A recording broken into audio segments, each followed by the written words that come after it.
The lamps were still burning when I heard the first scream drift through the hallway, soft at first, like someone talking in her sleep. I had been awake for hours, listening to the house breathe, listening to the restless shifting behind bedroom doors.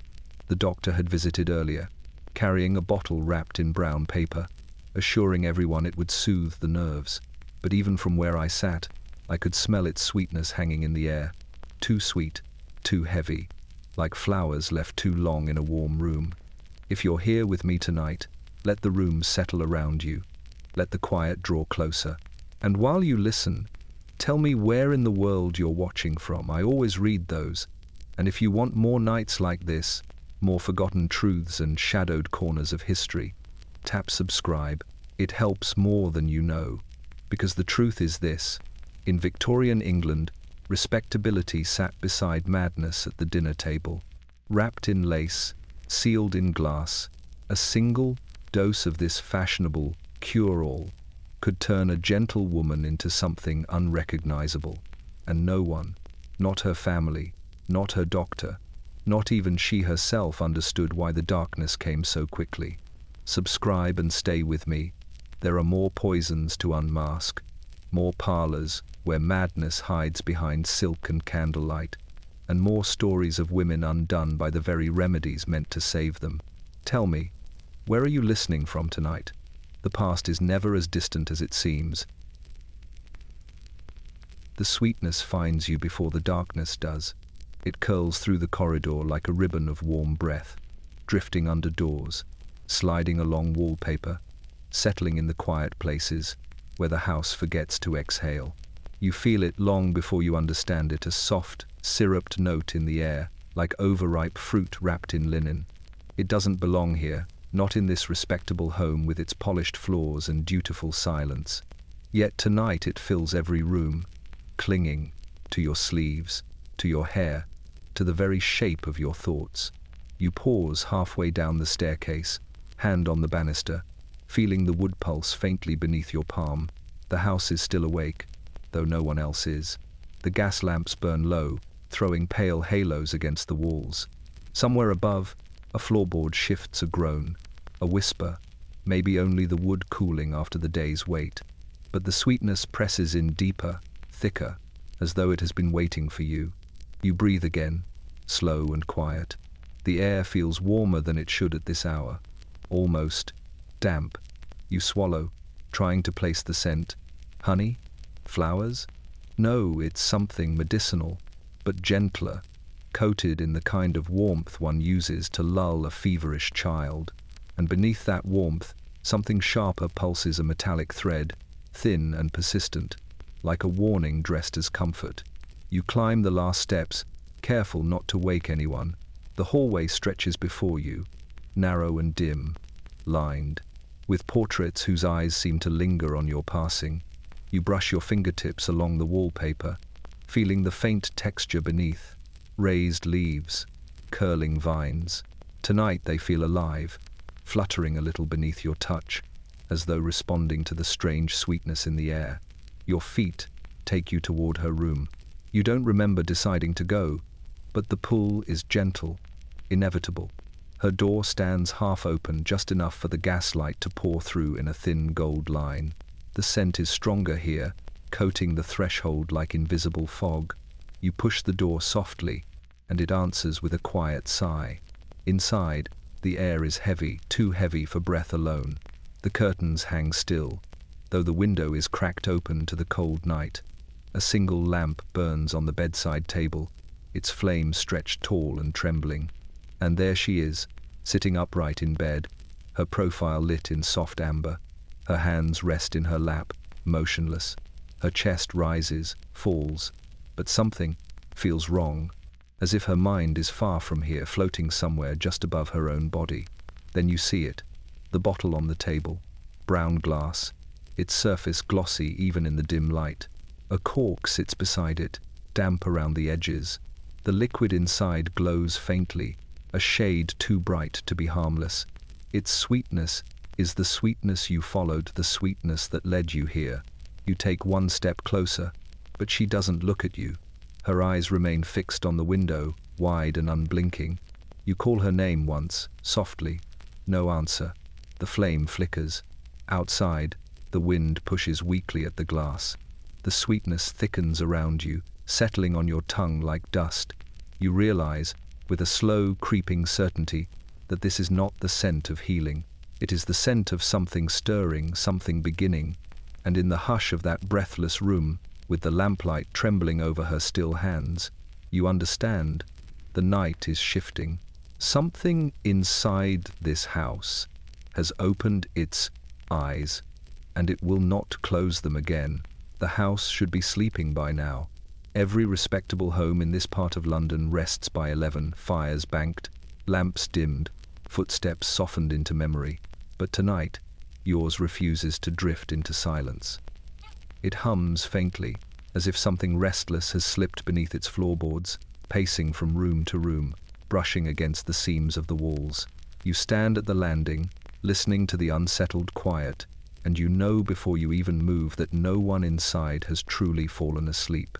Downstairs, a faint clink of glass echoes through the stillness. Not loud, just a soft, uncertain sound, like someone adjusting a bottle in the dark. You feel it more than hear it, carried through the beams of the house like a vibration. The sweetness from earlier lingers still, caught in the corners like perfume trapped in fabric. It has grown heavier, as though saturation has deepened into something dense and unbreathable. You draw your robe tighter and step softly along the hallway. The floor creaks beneath you, not in protest, but as if it wants your attention. A faint draft slides across your ankles, though every window here should be closed. The air is cooler than it should be for a house, with all its fires dying down. You pause at the threshold of the sitting room, feeling the shift in the air. Thicker, slower, almost syrup-like. A slow, treacle weight of atmosphere coats your lungs. A lamp burns low near the fireplace, offering just enough light to shape the shadows. Someone has been here recently. The hearth has been stirred, embers glowing faintly like the last heartbeat of a dying thing. A teacup sits abandoned on the side table, a thin ring of liquid drying at its rim. You reach forward, touch the porcelain. Still warm. Someone was sitting here mere minutes ago. You listen again, truly listen. Not for footsteps or movement, but for breath, the telltale shift of someone awake when they should not be. The house gives you fragments, a faint rustle. Upstairs, a muffled whimper from the servants' corridor, the distant scrape of fabric against wood. These are not the sounds of sleep. They are the small, fragile noises of minds refusing to rest. You glance at the far corner of the room. For a heartbeat, you think you see her, a figure, seated in the chair by the window, hands folded neatly, head tipped slightly as though listening. But when the lamp flickers, the chair is empty. The impression lingers, though, as if the room remembers her shape, even when she is not there. The sweetness grows stronger again, a sudden wave curling around you. It trails down the hallway like a phantom ribbon, guiding you toward the staircase. You follow it, breath shallow, hand gliding along the banister. The house seems to tilt around you, not physically, but in its mood, like a dream shifting into something uneasy. At the top of the stairs, a faint tapping meets your ears, rhythmic, soft, desperate. You approach slowly, each step stretching time. The sound comes from her room. You recognize the pattern, the restless twitch of fingers against a wooden surface. Tap, tap, tap. A mind trying to hold itself together. When you reach the doorway, the tapping stops. Silence gathers like fog. The sweetness hangs thicker than ever, suffocating, clinging, deliberate. And as you place your hand on the doorframe, you feel it. The house is no longer sleepless by accident. It is sleepless because something inside it refuses to rest. You notice the dampness before you even touch the bed. A glistening sheen spreads across the linen like a second skin, catching the low lamplight in uneven patches.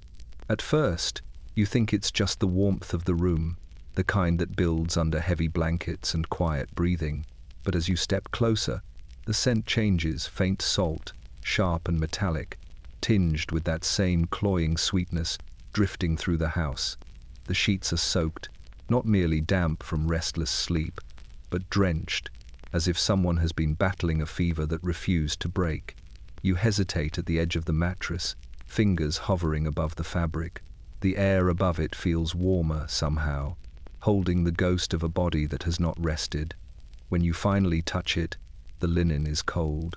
The kind of cold that makes you shiver, because it suggests the person who sweated through it has been awake for far longer than you realized.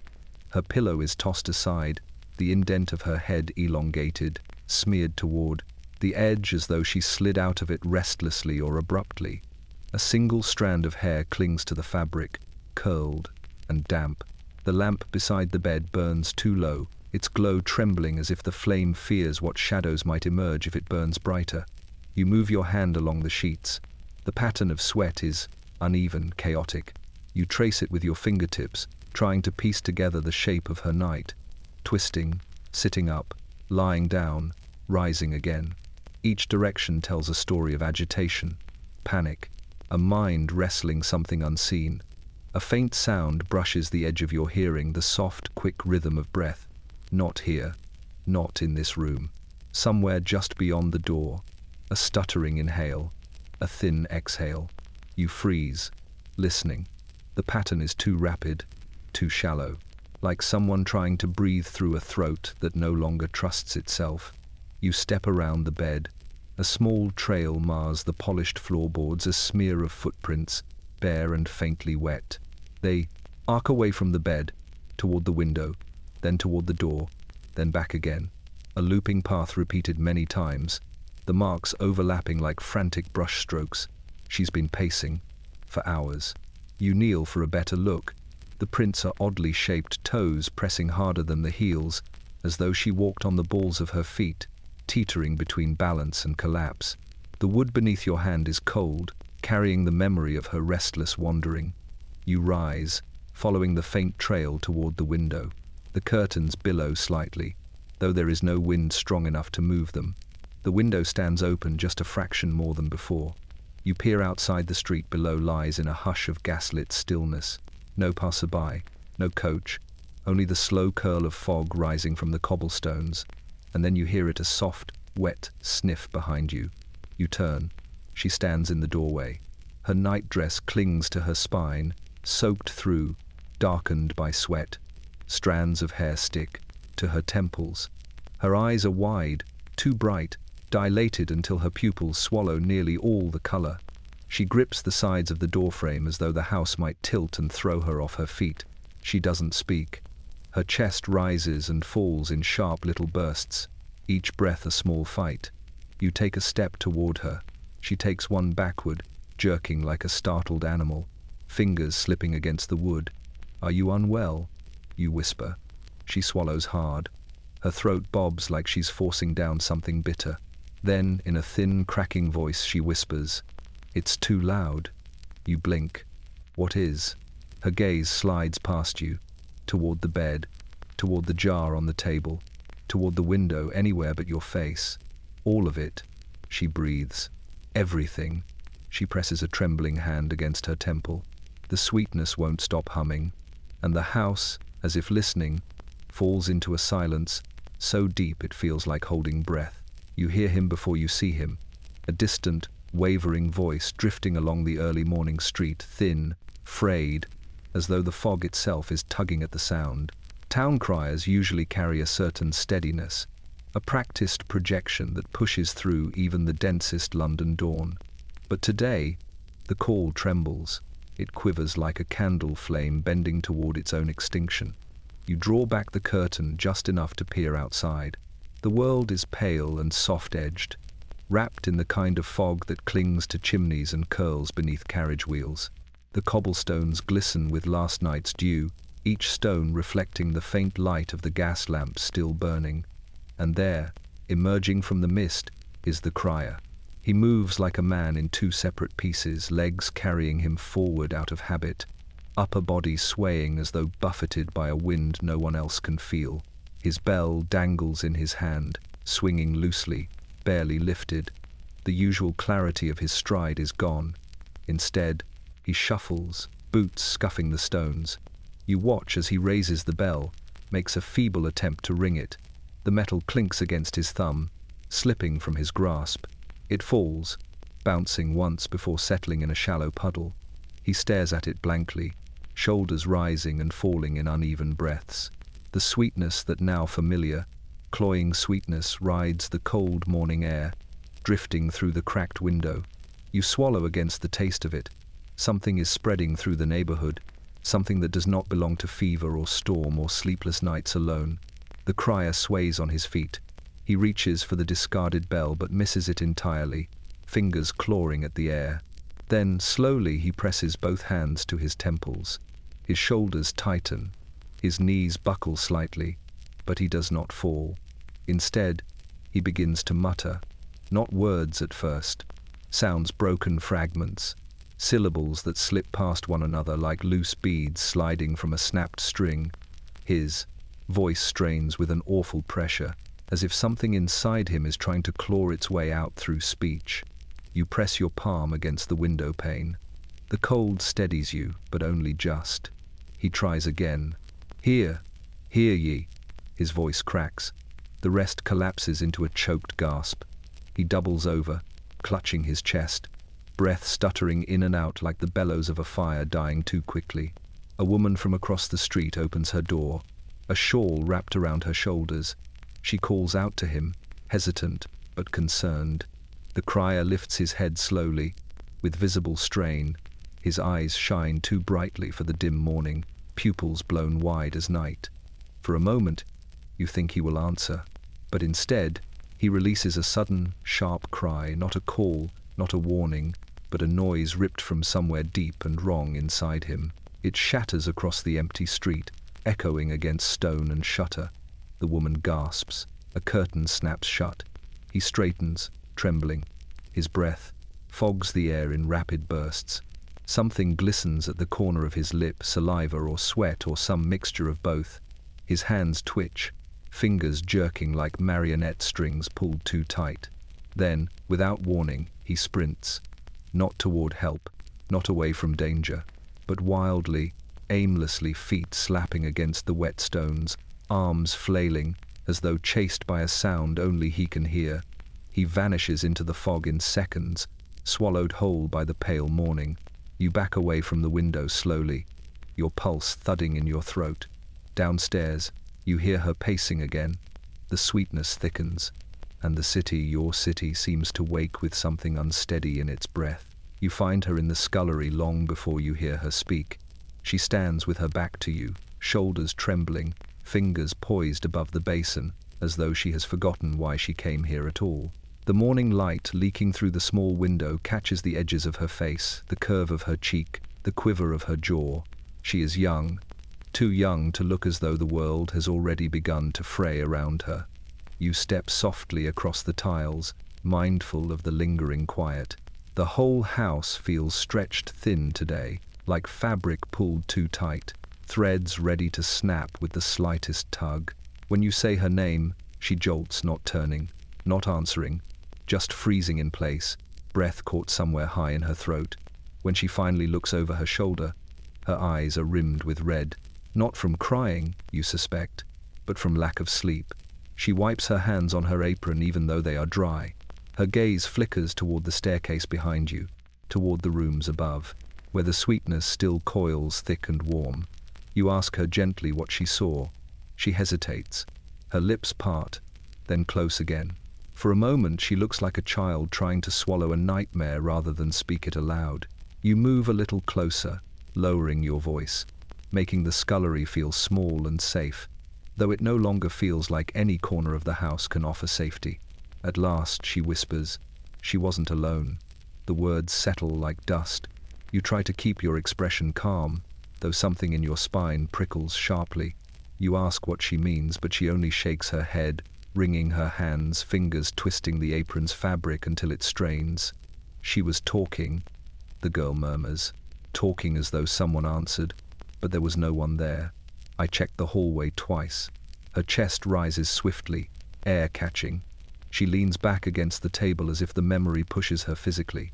You take a slow breath, feeling the weight of her fear seep into your bones. What did she say? You ask. The girl presses a trembling hand against her mouth. It takes time too long for her to lower it and speak again.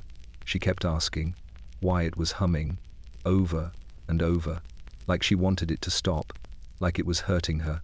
Your pulse tightens. You remember her words from last night. The sweetness won't stop humming. You feel the echo of her voice sliding down your spine like cold fingers. The servant continues, voice hushed. Then she laughed. Quiet at first, then louder, as though someone told her a joke and she didn't want to laugh but couldn't help it. Her eyes shimmer with fear. I've never heard anyone laugh like that. It was wrong. A faint thump echoes from upstairs. Both of you freeze. Footsteps follow, uneven, skittering, like someone trying to move without their legs fully obeying. The girl grips your arm. Her nails bite into your sleeve. She knows I saw. She whispers. I think she knows. You glance toward the kitchen door, then toward the stairwell.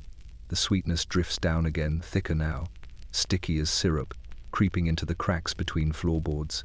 You tell the girl she should rest, but she shakes her head violently. I'm not going back up there. She breathes. Not alone. Her gaze locks onto yours. She wasn't herself, she says. But she wasn't empty either. She swallows. Hard. She looked like something was wearing her from the inside. A silence falls so deep it seems carved into the house itself. And somewhere above you, in the room where the sheets still haven't dried, a soft, trembling giggle rises, drifting down the stairwell like a thread pulled loose from a fraying mind. He should have heard something. A gasp, a thud, the frantic shuffling of bare feet along the floorboards. Anything, but when you step into the master bedroom, you find him just waking, stretching lazily beneath the quilts as if the night passed without a single ripple. His hair is mussed in a harmless, domestic way. His face is soft with sleep. He blinks at you, unaware that the house has been holding its breath since dusk. You watch as his eyes adjust to the morning light. He yawns, scratches his jaw, mutters something about dreaming of the sea. His voice is thick, untroubled. The serenity in it feels almost offensive. For a moment you can't speak. The stillness of this room is too complete, too undisturbed. It feels foreign compared to the fevered corridors outside. He swings his legs out of bed and stands, stretching his arms. Is breakfast laid out? He asks casually, as though nothing in the world has shifted since he shut his eyes, as though his wife didn't spend the night pacing in madness, sweating through sheets, whispering to the dark. You open your mouth, but the words lodge in your throat. Instead, you look toward her vanity untouched. Her dressing chair sits neatly tucked beneath the table. Her comb is aligned perfectly beside the perfume bottle. Nothing is out of place here, nothing to betray the chaos that grew in the next room over. It's almost as though this space exists in another world entirely. He notices your silence. Is something wrong? He asks, brow creasing slightly. His tone is polite, mildly concerned, the worry of a man whose greatest fear is a missed appointment, not a wife slipping quietly into madness. You gesture toward the adjoining room, her room. The door stands half open, the shadowed interior pulsing with the sweetness you've grown to dread. He follows your gaze, squinting in confusion. She's already up? He asks. Odd. She usually sleeps late. Sleeps late. The words sit heavy in your chest. He takes a step toward her door, but you move faster, placing a hand on his arm to stop him. He frowns, startled by the urgency in your grip. You tell him she didn't sleep. Not last night. Not for several nights, if the sweat and footprints tell the truth. He laughs softly, a sound too warm and unconcerned for the tremors that still linger in the house's bones. She's always been a delicate thing, he says. Her nerves get the best of her sometimes. Nerves. The word feels wrong. You picture her wild eyes, the way she clung to the doorframe, the laughter that cracked like a splintering mirror. Nerves do not hum. Nerves do not drive a woman to pace the house until dawn. He tries to move past you again, but you hold firm. His confusion shifts to irritation. Really now, this is absurd, he mutters. What trouble could she possibly be in? She's resting, isn't she?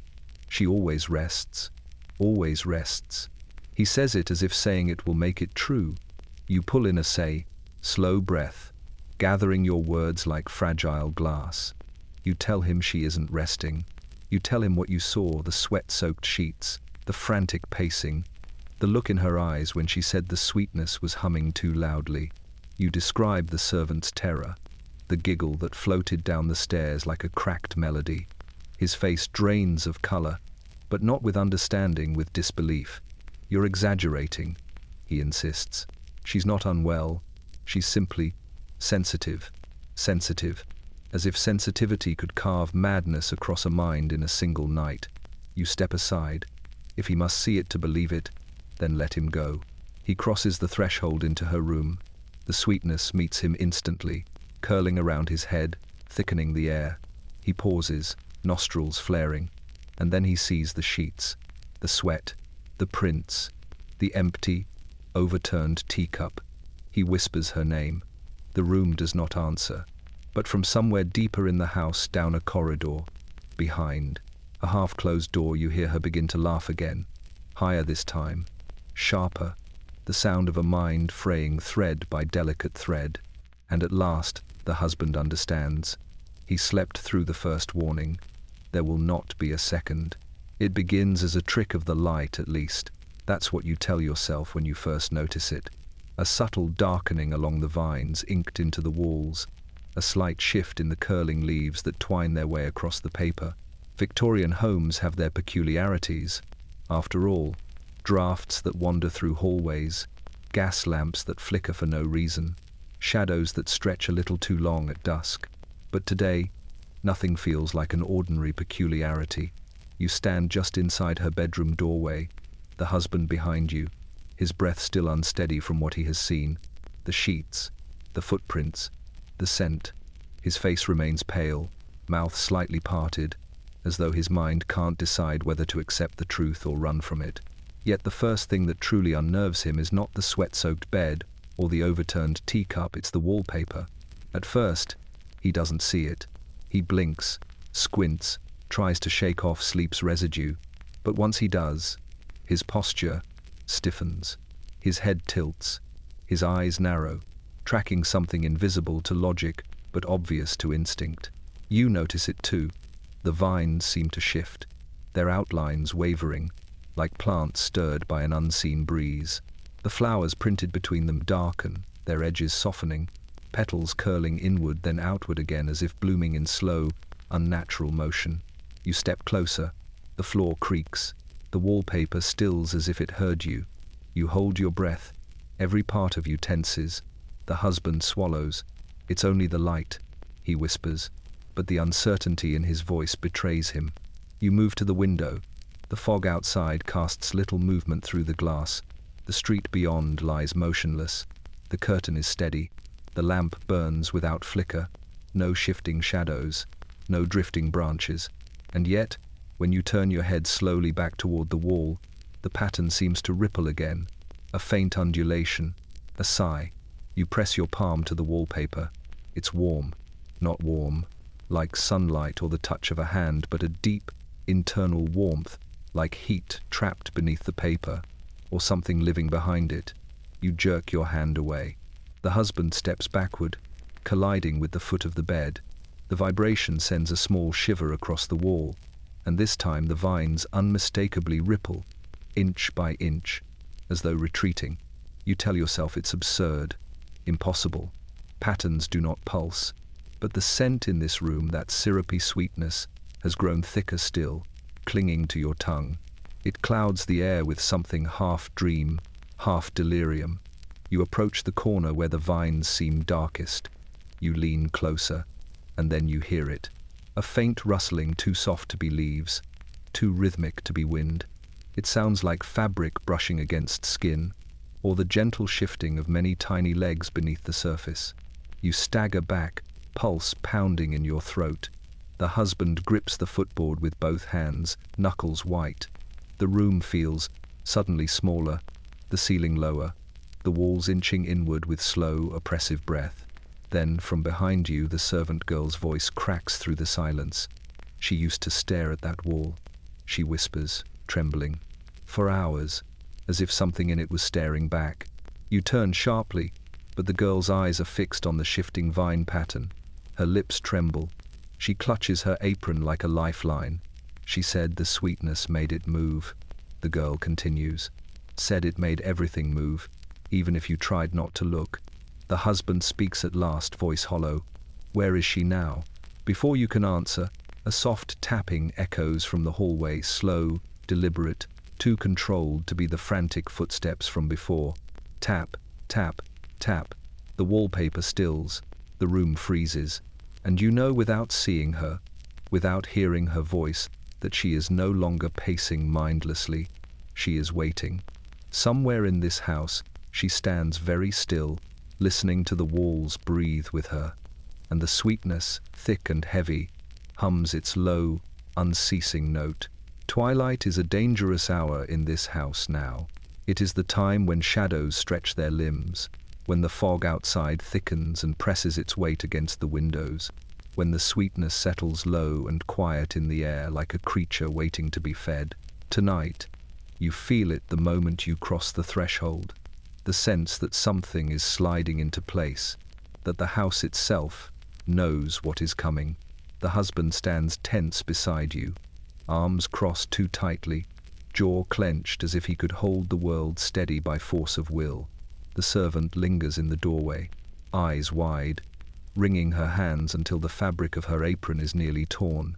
None of you speak. The silence here is no longer emptiness, it is expectation. You find her in the sitting room, seated on the fainting couch with her back perfectly straight, as though some invisible hand is holding her upright. The last light of dusk spills through the lace curtains, painting her in cool lavender and grey. Her hair hangs around her face in damp curls, clinging to her temples. Her nightdress, still stained with the remains of that fevered sweat, looks ghost-like in the fading light, and beside her, on the small table, stands the bottle, brown glass, reflecting the twilight in faint, rippled glimmers. The cork sits beside it, damp as before. A single drop thick, honey-coloured clings to the lip of the bottle, threatening to fall but refusing to release its hold. You watch her hand hover near it, trembling just slightly, not the wild shaking of terror or delirium, but the subtle quiver of a habit forming a pull that roots itself deeper than reason. Don't, the husband says gently, stepping forward.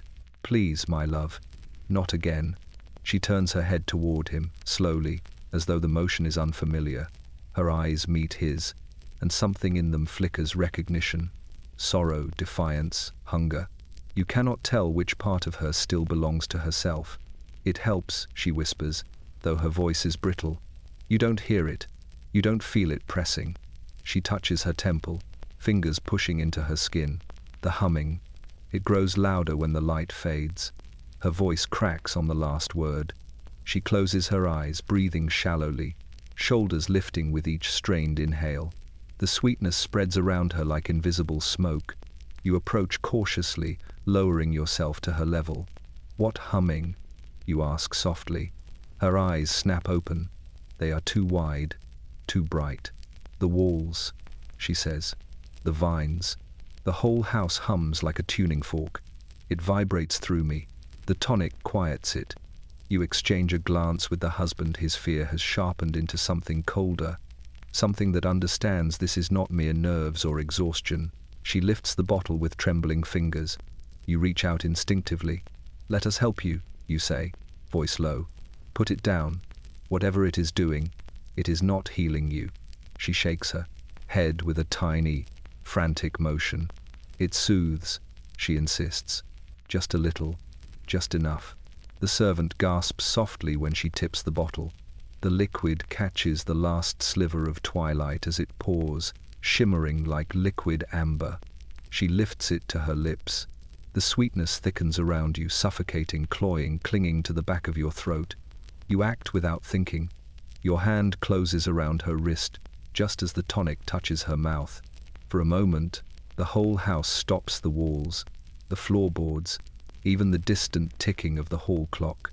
Her eyes snap to yours, and what stares back is not anger. It is something hollow and terrified and unbearably desperate. You don't understand, she whispers. voice trembling. Without it, the humming becomes a scream. Her hand jerks. The bottle slips. It strikes the carpet with a dull, terrible sound, not shattering, but landing with a weight that feels final. A thin ribbon of sweetness spills across the pressed fabric, seeping into its threads like a quiet ruin, and as the last light of twilight fades, she begins to tremble. First her fingers, then her breath, then the whole of her, as though the scream she warned you about has finally reached her, and there is nothing left to muffle it. It happens in the dim hush just after twilight, when the house settles into its uneasy night breath, and every sound feels too sharp, too fragile, too close. She sits on the settee beside the cold fireplace, wrapped in a shawl she does not seem to feel. The lamplight paints her face in uneven strokes, warm in one moment, hollow the next. You stand near the mantel, watching her carefully, afraid to move too quickly, afraid to say the wrong word. The husband paces behind you, hands locked behind his back, steps tight and clipped. He mutters under his breath fragments of prayers, or curses, or simply the brittle remnants of hope. The servant lingers by the doorway, refusing to enter the room fully, as though crossing the threshold might expose her to the same sweetness that clings to the walls. And she, the center of every breath in this house, stares into a patch of empty air above her knees. You ask if she is cold. She does not answer. The husband asks if she is in pain. Nothing. The servant says her name. Her eyelids flicker, but she does not turn. Then, without warning, she inhales sharply a small, startled sound. Her lips part. You hold still. Her fingers clutch the shawl. Her gaze shifts, just barely, toward the far wall, the place where the wallpaper vines seem darkest. Her eyes narrow with the focus of someone trying to hear through water, and then she begins to speak. At first, the words are clear. "It's quieter now," she whispers. The humming, it pulled back when the light left. It moved into the corners, hiding. Her voice trembles, but it flows a fragile thread, steady enough to follow. The husband steps closer, desperate to catch every syllable. The servant presses a hand to her mouth. You approach slowly, lowering yourself to her eye level. "What moved into the corners?" you ask, keeping your voice gentle. Her gaze drifts to the ceiling, to the floor, to the faint curl of shadow by the bookcase. "It," she says, simply, "the sweetness." Your blood chills. She takes another trembling breath, as though fighting something pressing against her ribs. "It's watching," she continues. "It wants." Her voice breaks mid-word. Not fades, not falters, breaks, like something caught in her throat, but not a cough, not a sob, a clean, sudden severing of sound, as if the sentence has been sliced apart by an invisible blade. Her eyes go blank, her lips stay parted, her breath stops for a single horrifying moment before returning in a series of shallow, confused inhales. The husband kneels in front of her, shaking her shoulders gently. "My love, what wants what? Tell us, tell us." But her mouth will not close. Her sentence hangs open, cut in half, frozen. You call her name. No response. You place your hand on her arm. Her skin is cold and damp with sweat. The servant whispers something about spirits nonsense. Maybe. But her voice, carrying the tremor of someone who believes what she fears. Finally, she blinks. Once, slowly. Her gaze drifts toward you, then to the spilled tonic still staining the carpet. Something flickers behind her eyes, awareness, memory, or dread. You cannot tell. She opens her mouth again, drawing in a breath as though preparing to speak the rest of the severed thought. But what emerges is only a faint, broken exhale. "I can't finish it," she murmurs. "It won't let me." You feel the chill settle into your bones. The sweetness hums again, faint, almost inaudible, but persistent, thrumming through the floorboards, curling into the corners of the room like a living thing. And the words she almost spoke, the ones stolen from her mouth, hang in the air like an unfinished prophecy, incomplete, cut short, waiting. The house wakes before you do. Not in noise, the opposite, in fact. It wakes in stillness. A dense, unnatural quiet that settles into the hallway like a thick fog. When you open your bedroom door, the silence presses against your face like a cold hand. You stand at the threshold, listening, trying to understand what feels wrong. The hallway seems narrower than you remember, the wallpaper duller. The floorboards, usually brightened by morning sun, lie in muted shades of grey, as though the light itself hesitates to enter.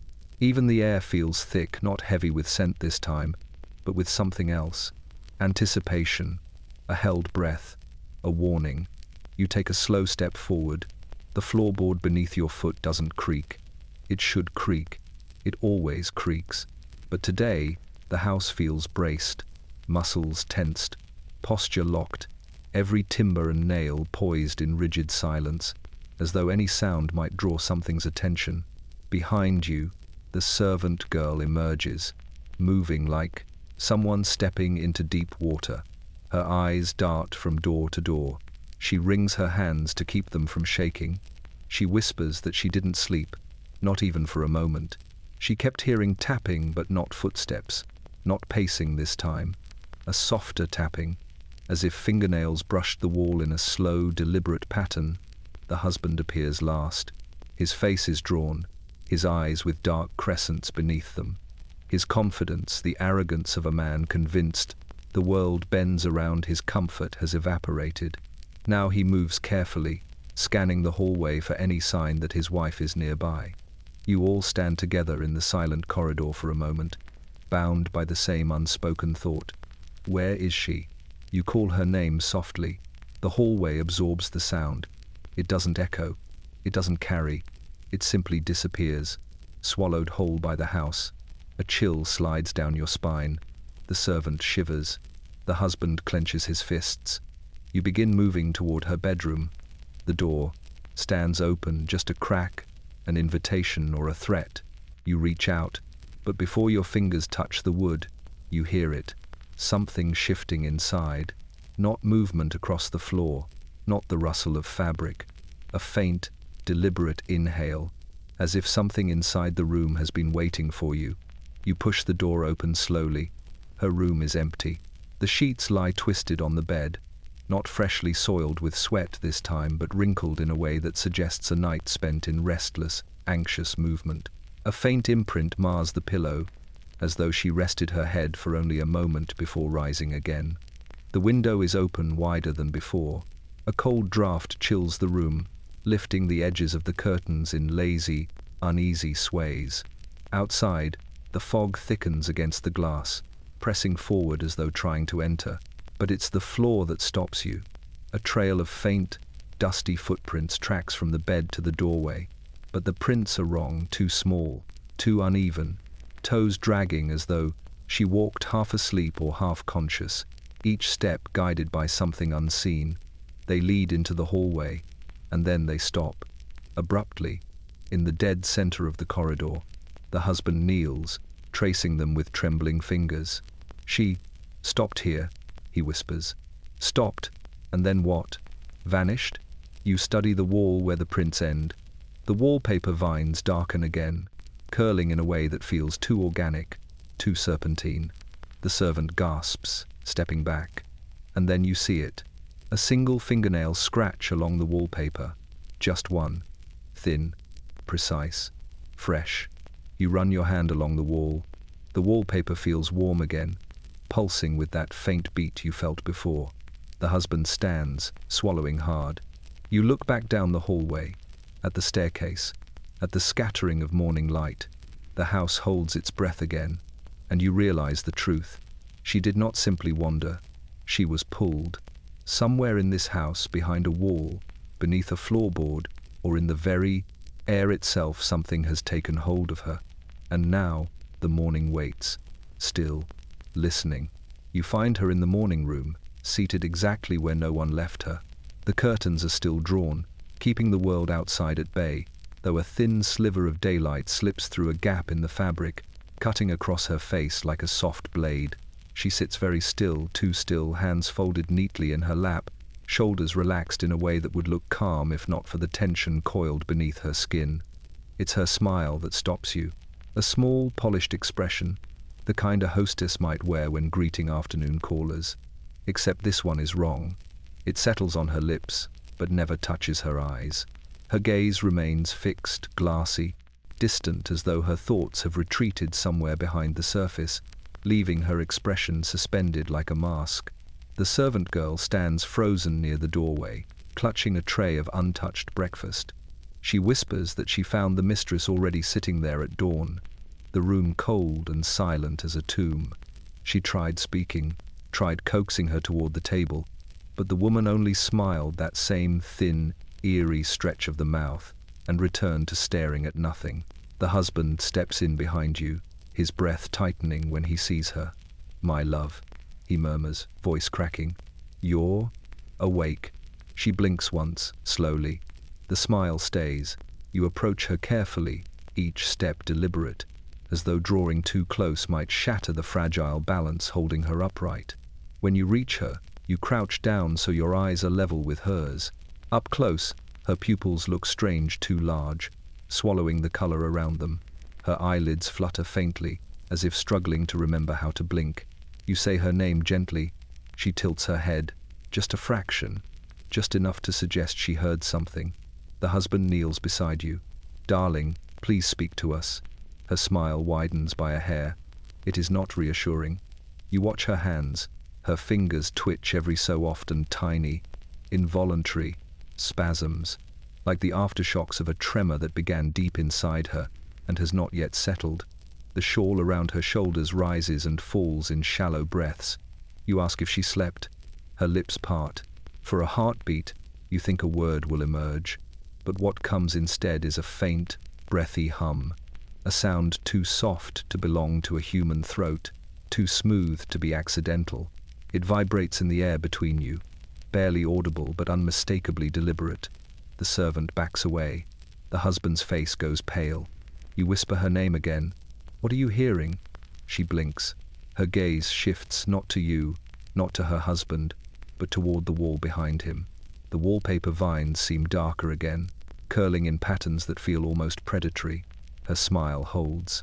"It's quieter now," she murmurs finally, her first words since the unfinished sentence. Her voice is flat, emotionless, like she's reciting something memorized long ago. It only hums in the morning. Her eyes move to the Maniacs curtains, to the faint sliver of daylight. "But it doesn't like the light," she adds softly. "That's why it waits." A chill ripples through you. The husband swallows. "What waits?"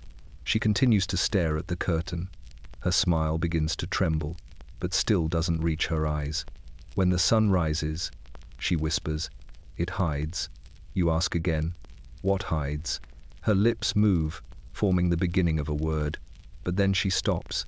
Her mouth closes. The smile returns, fixed and empty. She lifts her gaze to yours, and for the first time, her eyes seem to truly focus. "You should close the curtains," she says, voice suddenly sharp, urgent. Then, leaning in slightly too close, too sudden, she adds in a trembling whisper, before it decides to move again. And the sweetness, faint again this morning, begins to seep back into the room like breath from an unseen mouth. It happens so quietly that, at first, you mistake it for the settling of the house, a soft click, barely more than a breath of sound. But the moment it reaches your ears, the silence in the hallway deepens, sharpens like something holding its voice just to listen. You turn toward the source with a sinking certainty already forming in your chest. Her bedroom door is closed, fully closed. The thin sliver of space she usually leaves an unconscious habit, a comfort from childhood, is gone. The frame sits flush. The knob gleams faintly in the dim morning light, and beneath the door, where there is usually a narrow cut of brightness from the window inside, there is nothing, only darkness. You take a slow step toward it. Behind you, the servant girl whispers, "It wasn't closed when I came up the stairs." The husband joins you, his footsteps rushed and uneven. He reaches out instinctively for the knob, but you stop him, not out of logic or fear, but instinct, because something in your bones tells you that whatever waits behind the wood is listening. He hesitates, confused. "She needs us," You place your ear against the door. At first nothing, then faintly, a sound, a shallow breath. But not the breath of someone sleeping or resting. It is too fast, too light, like the flutter of a trapped bird. You call her name softly. The breathing stops. You try again. This time the sound returns slower now, deliberate, as if she is matching her inhale to yours, as if she is listening through the door just as intently as you are. The husband pushes your hand away and wraps his fingers around the knob. It doesn't budge. He twists harder, tries again, uses both hands, shoulders the door. Nothing works. The lock isn't merely engaged, it's resisting, holding, braced from the inside. She's locked it, the servant whispers, clasping her hands together so tightly her knuckles pale. She's never locked her door before. The husband pounds on the wood. My love, open this door, please. But his words hit the surface and go nowhere, absorbed into the same thick silence that has been swallowing voices all morning. Then from the other side, her voice, barely audible, a thin, trembling ribbon of sound. Don't come in. The husband freezes mid-breath. Why? Why would you say that? Are you hurt? A pause. Then, more softly, as if her lips are pressed directly against the wood. It's still in here. A cold rush of dread tears through the hallway. The servant backs away. You feel the air grow heavier, as if the sweetness from before is gathering, condensing, thickening into something with shape. The husband tries again to force the door, desperation cracking through his voice. Open it! Let me see you. No, she whispers. Not while it's watching. Something inside the room shifts faint, but unmistakable. The subtle brush of fabric, or skin, or something moving across the floorboards in a way not entirely human. You press your hand flat against the door. It's warm, too warm. You swallow. What do you see? You whisper through the keyhole. What's in there with you? There is a long, terrible silence. Then she breathes. The corners aren't empty anymore. The husband recoils as though struck. You kneel, peering through the keyhole, heart pounding. But the keyhole shows nothing, only blackness, thick and unmoving, as though someone has pressed velvet or skin itself against the inside. Her whisper comes again. It likes the dark. Your throat tightens. Let us help you. Unlock the door. No, she repeats, firmer now, frantic. If you open it, it will leave the corners. A shudder ripples through the floorboards beneath your knees, subtle, but enough to make the servant stifle a cry. And for the first time, you realize, she did not lock the door to keep you out. She locked it to keep something else in. The hallway holds its breath again. The base, house watches. And inside the room, something shifts toward the door too softly to be human, too slowly to be safe. The parlor has never been a quiet room. It carries every sound the house chooses to release. The clinking of teacups, the soft murmurs of afternoon conversations, the tremble of footsteps passing overhead. Even when no one is inside it, the room usually hums with a faint, familiar life, the creak of the settee cushion, the settling groan of the mantel, the whisper of curtains shifting in the draught. But when you enter it now, all of that is gone. The stillness hits you, first a dense, unnatural hush that seems to press outward from the walls rather than settle against them. The air feels suspended, caught mid-breath. Nothing moves, not the lace curtains, not the dust motes in the angled sunlight, not even the faint sway of the chandelier crystals.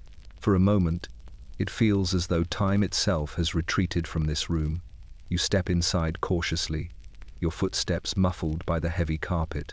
The servant lingers at the doorway, too frightened to cross the threshold. The husband follows a few seconds later, his presence brittle and unsteady. His knuckles brush the doorframe, as if he needs anchoring to something solid. Your eyes sweep the room. Everything is as it should be, and yet nothing is. The settee sits in its usual corner, cushions perfectly arranged. Her embroidery hoop lies on the table, a needle half-threaded, the last stitch caught mid-loop. A book rests open on the arm of a chair, face down, as though its reader had left only for a moment. but the room feels halted, as if the world stepped away from it and forgot to return. You walk toward the embroidery hoop. The thread is taut, too taut, as if someone had pulled it with sudden force and then released it abruptly. The pattern beneath it is delicate, a cluster of violets, but the stitch that halts mid-air is darker than the rest. Almost bruised, the husband crosses to the fireplace. He kneels to inspect the grate. "The fire's out," he mutters. "Completely. No embers left." You glance at the hearth. He's right. Even when unattended, a fire usually smolders for hours. But this one looks as though it was snuffed instantly, pressed into silence by an unseen hand. You feel the stillness deepen. The servant moves closer to you, her voice shaking. "It wasn't like this earlier," she whispers. "I tidied in here. It felt normal. But now," she swallows, "it feels like it's listening."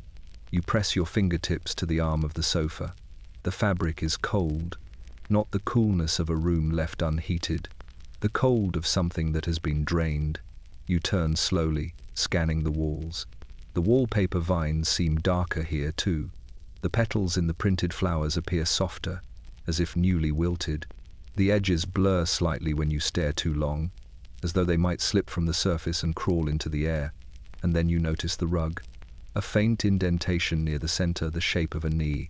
Just one, pressed deep into the fibers, still fresh. You kneel beside it, tracing the outline with your fingertips. Not an evenly made impression, lopsided, as though someone knelt suddenly, or was forced to, as though she dropped to the floor in the very heart of this room. The husband stiffens. Is this where she was last night?" You don't answer, because just then, the chandelier above you trembles. Not a sway, not a gentle sway. A single, sharp jolt, crystals clicking against each other, a delicate chime breaking the suffocating stillness. The servant claps a hand over her mouth. The husband staggers backward, eyes wide, and the room exhales, a long, low, unnatural sigh that runs along the walls like a hand stroking the paper from inside. The stillness breaks, not with noise, but with presence.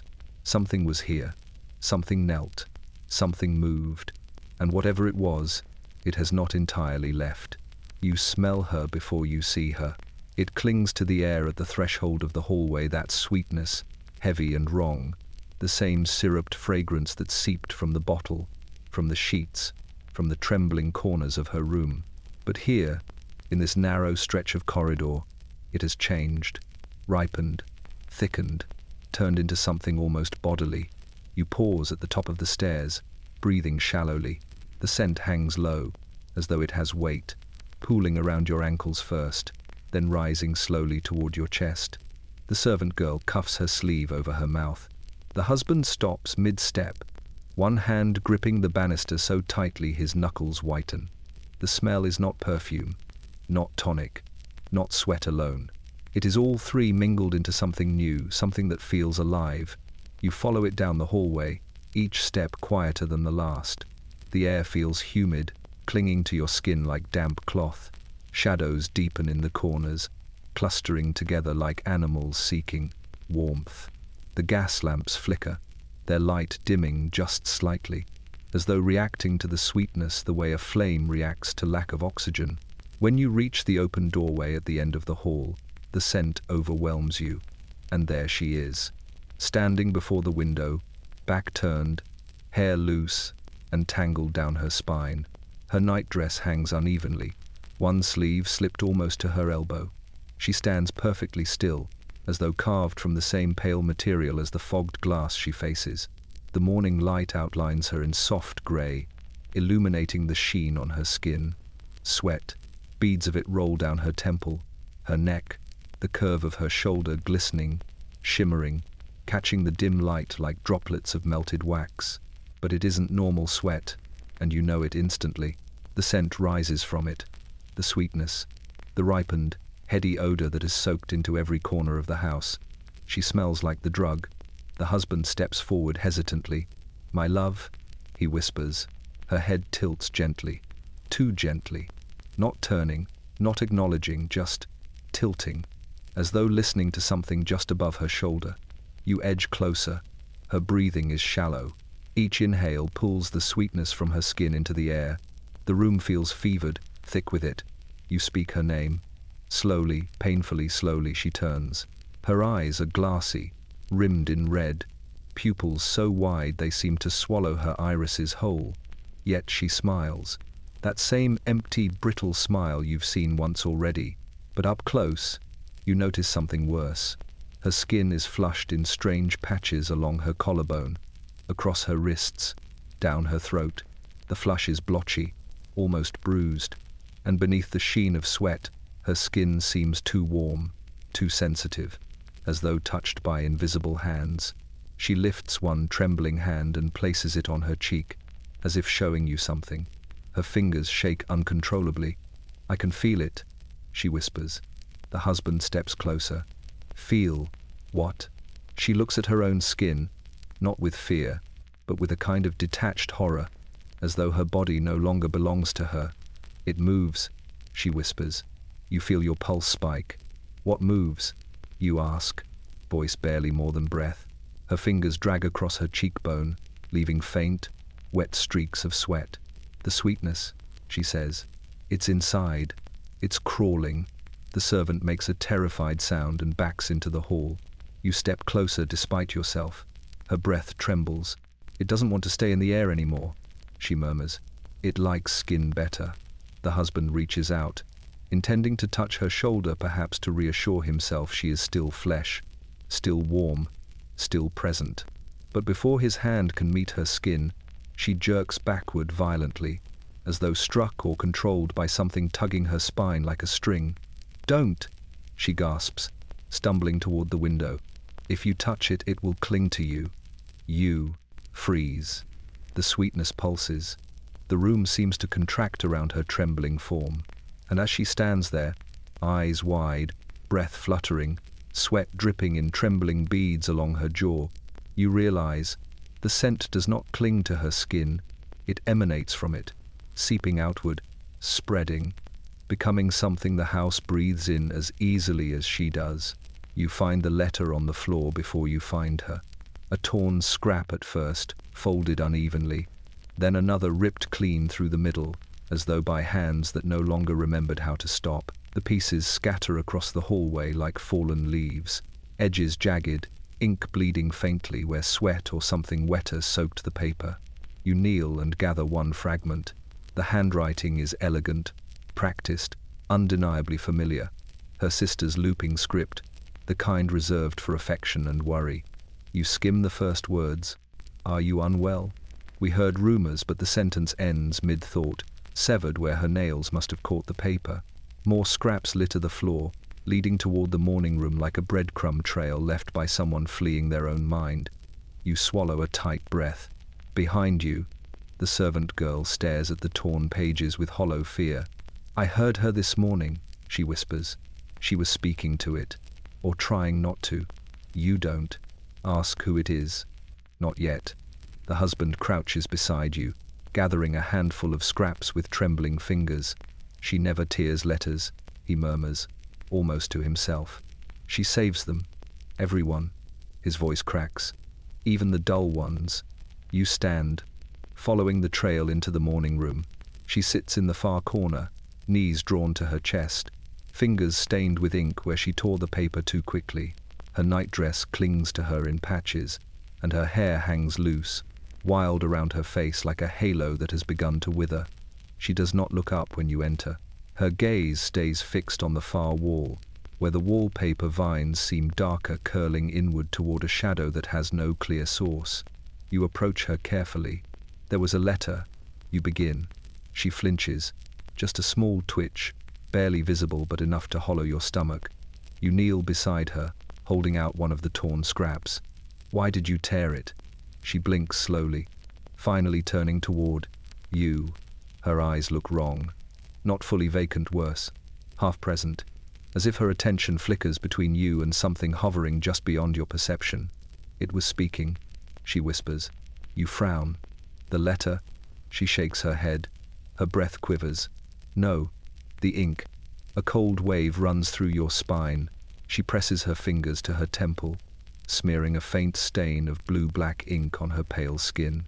It crawled across the page. The words, they changed. They wriggled. They spelled something else. The husband kneels quickly beside her. "My love, you imagined it." She turns to him. Slowly, terrifyingly slowly. "Then why?" she whispers, voice trembling like a candle flame in a draught. "Did the sound stop only after I tore it?" Silence falls like a dropped veil. The servant steps backward, shaking her head violently. "She's fevered," the girl insists. She must be, but the air in the room shifts softly at first. Then, unmistakably, a faint rustling beneath the wallpaper vines. The sweetness thickens again, curling around your ankles like a fog searching for warm skin. You pick up another fragment of the letter. The ink edges shimmer strangely in the dim light. When you tilt the paper, the lines seem uneven, just slightly, as if they had moved recently. She watches you handle the scrap. Her breath quickens. "Don't," she whispers suddenly. "If you hold it too long." Her voice cuts off. Her gaze snaps to the far wall, to the darkest vine, to the place where the room's silence grows the thickest. "It listens," she says. Everything listens now. The husband rises abruptly, rattled. "This is madness," he snaps, but the words ring hollow even to him, because madness does not make wallpaper pulse. Madness does not turn perfume into something living. Madness does not still an entire parlor. You kneel by her side again and gently pry the remaining paper scraps from her fingers. They're damp, warm with sweat that smells faintly of the sweetness. She leans in, her lips trembling near your ear. "It wanted to answer," she breathes, "but I tore it before it could." A shiver cuts through you. Behind you, the servant gasps softly, because on the floor, one scrap of the letter you hadn't noticed begins to curl at the edges slowly, delicately, as though touched by a draft that isn't there, or a whisper that is. You notice the mirror before you notice her. It stands in the corner of her dressing room, tall and clouded with a thin layer of dust that she once would have wiped away without thinking. The glass catches the dim afternoon light in pale, wavering streaks. At first, nothing seems unusual, just her reflection, faint and blurred by the haze on the surface. But then you realize, she isn't moving. Not a muscle, not a blink, not even the faintest rise of her chest.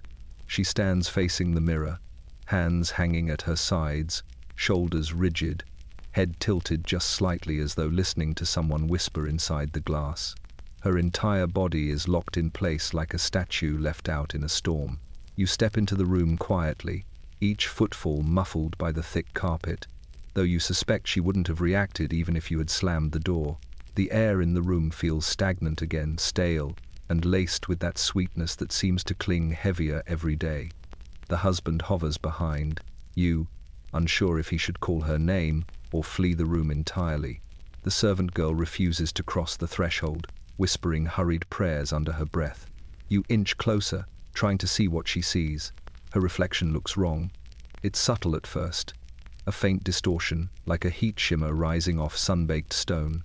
But the closer you get, the more undeniable it becomes.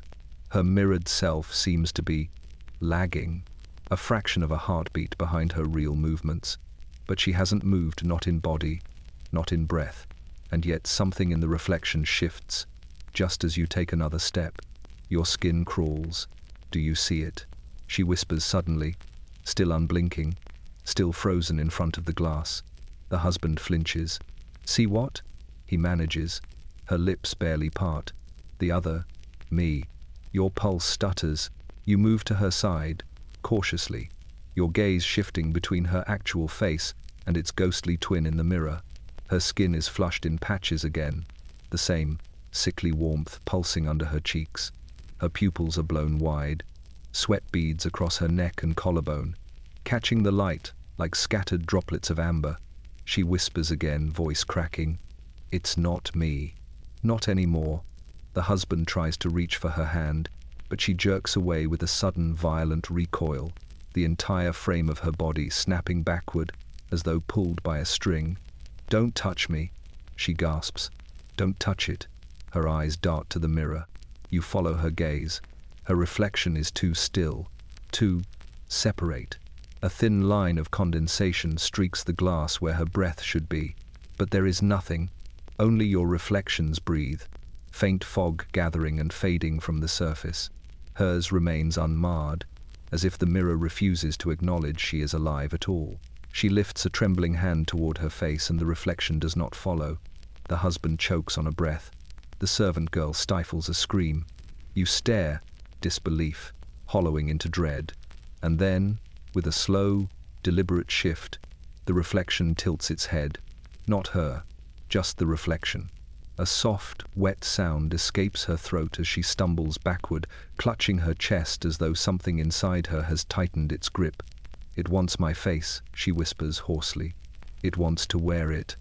The sweetness thickens into a suffocating wave, curling around your ankles, rising higher with each of her trembling breaths. The reflection blinks. She does not. And the whole house seems to lean closer, as though listening for the moment the mirror decides to take something it should never have been given. You hear her before you see her. Soft pats against the floorboards, too light to be deliberate footsteps, too steady to be accidental. A strange, rhythmic glide of skin against wood. When you step into the hallway, the lamp flame flickers as though startled, shrinking back into itself. The air has grown colder than it should be at this hour, thick with a draught that seems to breathe from no visible source. The house is dark except for the faint glow of the wall sconces. Their light bends strangely around the corners, as if reluctant to illuminate the path she has taken. And then, in the stillness, you see her. A pale figure at the far end of the hall, drifting rather than walking, her nightdress trailing like a shadow behind her. She moves with bare feet, toes brushing the boards lightly, her steps too soft to disturb even the dust. Her hair hangs in dark, tangled ropes that swing with each slow turn of her head. You whisper her name. She does not answer. The husband rushes past, you, calling for her in a frantic hush. But she doesn't startle, doesn't flinch. She merely turns her face toward him slowly, painfully, slowly, like someone waking from a dream. She does not wish to leave. Her expression is vacant. Her eyes are wide, too wide, glistening in the dim light with a feverish sheen. But it's her feet that hold your attention, small, pale, bare, each step leaving faint prints on the wood. Not wet, not dusty, something between. A residue that shimmers faintly in the lamplight, as though she is walking through dew no one else can see. The servant girl gasps behind you. "She's been wandering like this for an hour," she whispers, voice trembling.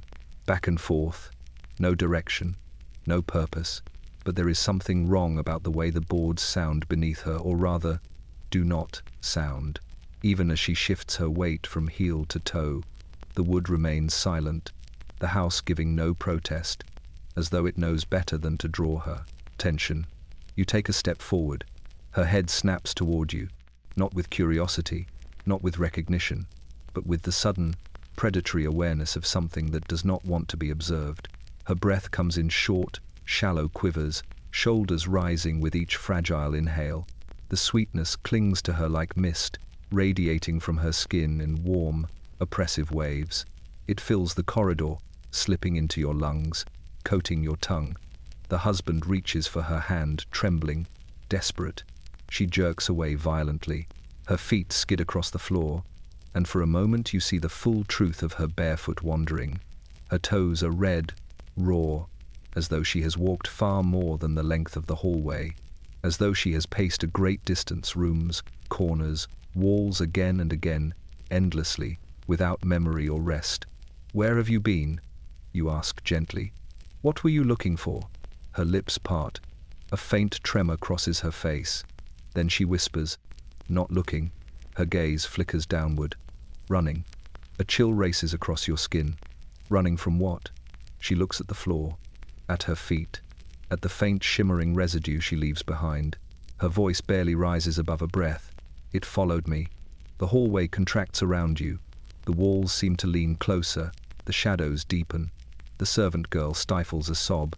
The husband's face drains of color. You take another step toward her. She steps back. One foot touches the edge of the rug. She freezes. Her eyes widen even more. "They don't like the carpet," she whispers. It slows them. You feel your heart drop. "Them?" She lifts her head. Her expression hollow, terrified, locks onto something behind you. Not someone. Something. You do not need to turn to know the house has changed again. The air thickens, the sweetness pulses, and somewhere deep in the shadows, you hear the faint, unmistakable sound of something dragging itself softly along the wall. She backs, away, trembling. "They're learning," she whispers, "how to walk," and her bare feet, raw and trembling on the floorboards, seem like the last fragile barrier between her and something that has begun to step out of the darkness. It begins like a breath drawn too sharply, a thin, high gasp that slices through the stillness of the house long before you understand what it is. You stand at the foot of the staircase, half turned toward the kitchen. When the sound reaches you, a sliver of panic so sharp it seems to pierce the wallpaper itself. The husband hears it too. He stops mid-sentence, face draining to a ghostly pallor. The servant girl drops the ladle she holds, soup splattering across the floor in a widening circle. Then the gasp becomes something else, a scream, but not the kind born from fear or pain. This one twists strangely as it rises, tones spiraling upward in a way no human breath should manage. It is too thin, too bright, too full of something between laughter and agony. It comes from the sitting room, the one cloaked in lace curtains that catch the morning light and scatter it like shards of glass. The three of you rush toward it. Your footsteps thunder down the hallway, but the scream does not waver. It stretches on, long and impossibly steady, as though she hasn't taken a breath in the span of its rise. When you reach the doorway, the husband tries the handle, but the door gives only after a second shove, as if something had been leaned against it from inside. The room is dim. The curtains are drawn tight, sealing the sunlight outside. Only the faint glow of a half-burned lamp reveals her silhouette, a trembling shadow pressed against the far window. Her fingers clutch the lace so tightly the fabric strains between them. Her body shakes. Her head is tilted back. Her mouth is open in that single, piercing note. But her eyes stare not at you, not at the window, but at the space between, the air, the darkness, the invisible thing she sees but you do not. You step forward. The scream collapses instantly into silence. Her mouth snaps shut. Her body stiffens. The lace falls from her hands like a shed skin. For a long, suffocating moment, she stands, frozen, not breathing, not blinking. The servant girl stifles a sob behind her sleeve. The husband whispers her name, voice cracking. Then she turns, slowly, so slowly you feel the hairs on your neck rise one by one. Her face emerges from the dimness, inch by inch, until the lamplight catches it. Sweat beads along her temples. Her cheeks flush in blotches. But worst of all, her eyes. They seem stretched, too wide, the whites too bright, the pupils enormous and leaking terror. Something inside them trembles, flickering like a trapped flame. You take another step toward her. She steps back. Her heel bumps against the wall. Her hands rise defensively, not to protect herself from you, but to shield her ears. "It's louder," she whispers. You glance at the lamp, the curtains, the walls. "What is?" you ask gently, though your voice feels swallowed by the thick sweetness lingering in the air. She presses her palms tighter against her ears. "It's shrieking. Can't you hear? Can't you feel it?" The husband grabs her shoulders, frantic. "There's nothing there. You're hearing things, my love." Her head jerks. Her voice sharpens. "No, it wasn't me screaming." The room tilts. "What do you mean?" She lowers her hands very slowly, as though afraid of what the air might do if she moves too quickly. Her fingers tremble violently. "I only joined it at the end," she whispers. "It started first." A cold dread creeps up your spine. "What started?" She looks past you, to the darkest corner of the room, where the lace curtains hang just slightly lifted, as though something slipped behind them moments before. Her voice breaks. "The walls," she whispers. The walls screamed, and as she speaks, A faint, lingering vibration trembles beneath your feet like the last shiver of something that has just fallen silent. The apothecary stands on the corner of a narrow street, wedged between a tailor's shop and a tobacconist, whose window displays have grown yellow with age. It is a quiet place under ordinary circumstances, dusty shelves, stale herbs, a faint medicinal musk. But this morning, as you push open the creaking door, the air feels strangely charged, as though the building itself stiffens at your arrival. A tiny bell hangs over the entrance. It rings half-heartedly when you step inside. The husband follows close behind, jaw set with grim determination. The servant stays on the street, unable or unwilling to cross the threshold. The moment the bell falls silent, the apothecary looks up. He sees you, sees the husband, sees the tension in your shoulders, and then he looks away. No greeting, no inquiry, only a slow, deliberate turn of his head, as though he's suddenly far too busy weighing powder on his brass scale to notice the desperation dripping from your faces. The shop smells of dried flowers, old glass, and something darker, a bitter, metallic hint lurking beneath the expected scents. You approach the counter, watching him measure out a handful of crushed leaves with unsteady fingers. He does not look up. You speak first. There is a tremor in your voice when you ask whether he remembers the woman, the tonic, the brown bottle wrapped in paper, the sweetness that hovered in the air like a ghost that refused to leave. His hands pause mid-motion, only for a heartbeat. Then they resume, slower, more carefully. He mutters something unintelligible. You step closer. "This isn't a request for more," the husband says sharply. "It's a question of what you gave her." The apothecary's fingers tighten around the scale weight. His shoulders hunch, as if he wants to shrink into himself. But he does not meet your eyes. You press further. She's sick, worse each day. There's something wrong with her skin, her eyes, her mind. Your breath catches, and the house. You stop. You cannot bear to finish the sentence. He inhales, a long, brittle breath.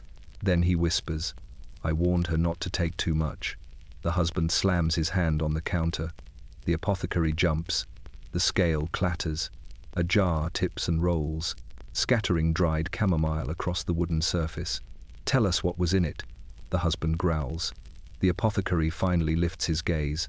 His eyes are red-rimmed, bloodshot, haunted, not with guilt but with recognition, as if he has seen this before. "Asphodel," he says quietly. "Opium, a tincture of poppy resin. Laudanum, some call it, but stronger, sweeter." Your stomach turns. "Why stronger?" He hesitates, then barely audible because the women asked for it. You blink. Asked for what? His jaw clenches. Escape. The silence that follows is thick and suffocating. He glances around the shop before leaning closer. "It calms them," he murmurs. "At first. Then it warms them, softens the mind, makes the world feel far away." His voice trembles, but it doesn't stop there. You swallow. What does it do? A shadow crosses his face. It makes the mind crave what the body can't safely hold. It turns the quietest thoughts into storms. He lowers his voice further, and it clings to the skin, to the breath, to the walls of the house. The husband stares in disbelief. "Then why sell it?" The apothecary's mouth pulls into a thin, broken line. "Because every woman who comes in here," he whispers, "is already half drowning." His eyes flicker. "Because in this city, there are 1,000 ways to go mad quietly, and they choose the one that tastes sweet." He steps back slowly, as though retreating from a cliff's edge. You ask the final question gently, too gently. "Has anyone else changed this way?" His eyes harden. He looks away. No, but his voice is the voice of a man lying to himself. Then, as if the confession snaps something inside him, he turns sharply, pulls a cloth over the jars behind him, and mutters, "Take her home, and pray the sweetness hasn't rooted too deep." As you leave the shop, the bell rings again, but this time the sound feels hollow, empty, a warning that arrives far too late. You send for the doctor at dawn. Not because you trust him, no one trusts a man who prescribed sweetness as a cure, but because the house feels ready to split open at its seams. The air is too thick.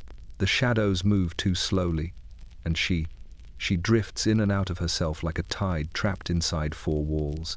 When the doctor finally arrives, his coat is dusted with fog, and his shoes leave damp marks on the entryway floor. He looks older than when he last stood in your doorway, thinner, as though the night has taken something from him too. He doesn't greet you, doesn't greet the husband. Instead, he rubs his gloved hands together as though preparing to enter a sick room he fears more than he admits. "Where is she?" he asks softly. You lead him down the dim hallway. The gas lamps sputter as you pass, their flames shrinking back as if they know what waits behind the door. The servant girl follows at a distance, wringing her fingers so tightly that her knuckles resemble bone. When you reach her room, the doctor stops abruptly. The sweetness is thicker here, not just a scent but a presence, blooming heavy in the air like rot beneath flowers. The doctor stiffens, recognizing something he hoped never to smell again. He whispers, "This is worse than I expected." You open the door. She stands by the window again, though the curtains are shut tightly against the morning light. Her silhouette looks impossibly still, a statue carved from pale fever and trembling breath. Her fingers twitch at her sides, scraping lightly against her nightdress. Her head angles toward the doctor, as though she sensed him before the hinge even creaked. "Good morning," she murmurs. The voice is hers, but the tone is not. It carries a faint melodic lilt, like someone else is speaking through her throat.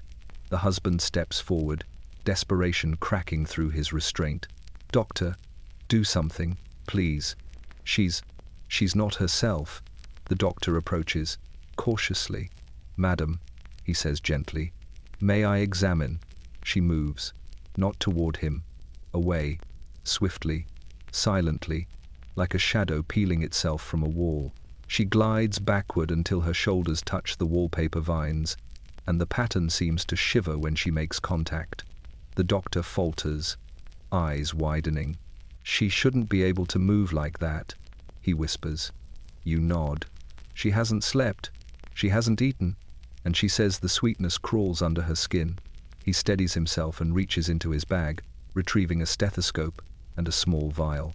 If it is laudanum, even a stronger form of it, the effects should be predictable. Hallucinations, fever, tremors. He swallows hard. But this, he steps closer. Her eyes snap onto him. Wide, hollow, ancient. She whispers, "Too late." The doctor freezes. "What did you say?" He breathes. She blinks, slowly, like something inside her is shifting gears. "Too late," she repeats. "You gave it something to hold, and now it has me." The doctor's face drains of color. He grabs her wrist. She does not resist. He checks her pulse. You watch his expression fall apart. Her heart, it's racing far beyond what any opiate should cause. His voice trembles. This is not just laudanum poisoning. The husband grips the doctor's coat. Then what is happening? The doctor steps back, trembling. Something else is feeding on it, feeding through her. He clears his throat, voice cracking. "I've only seen this once before."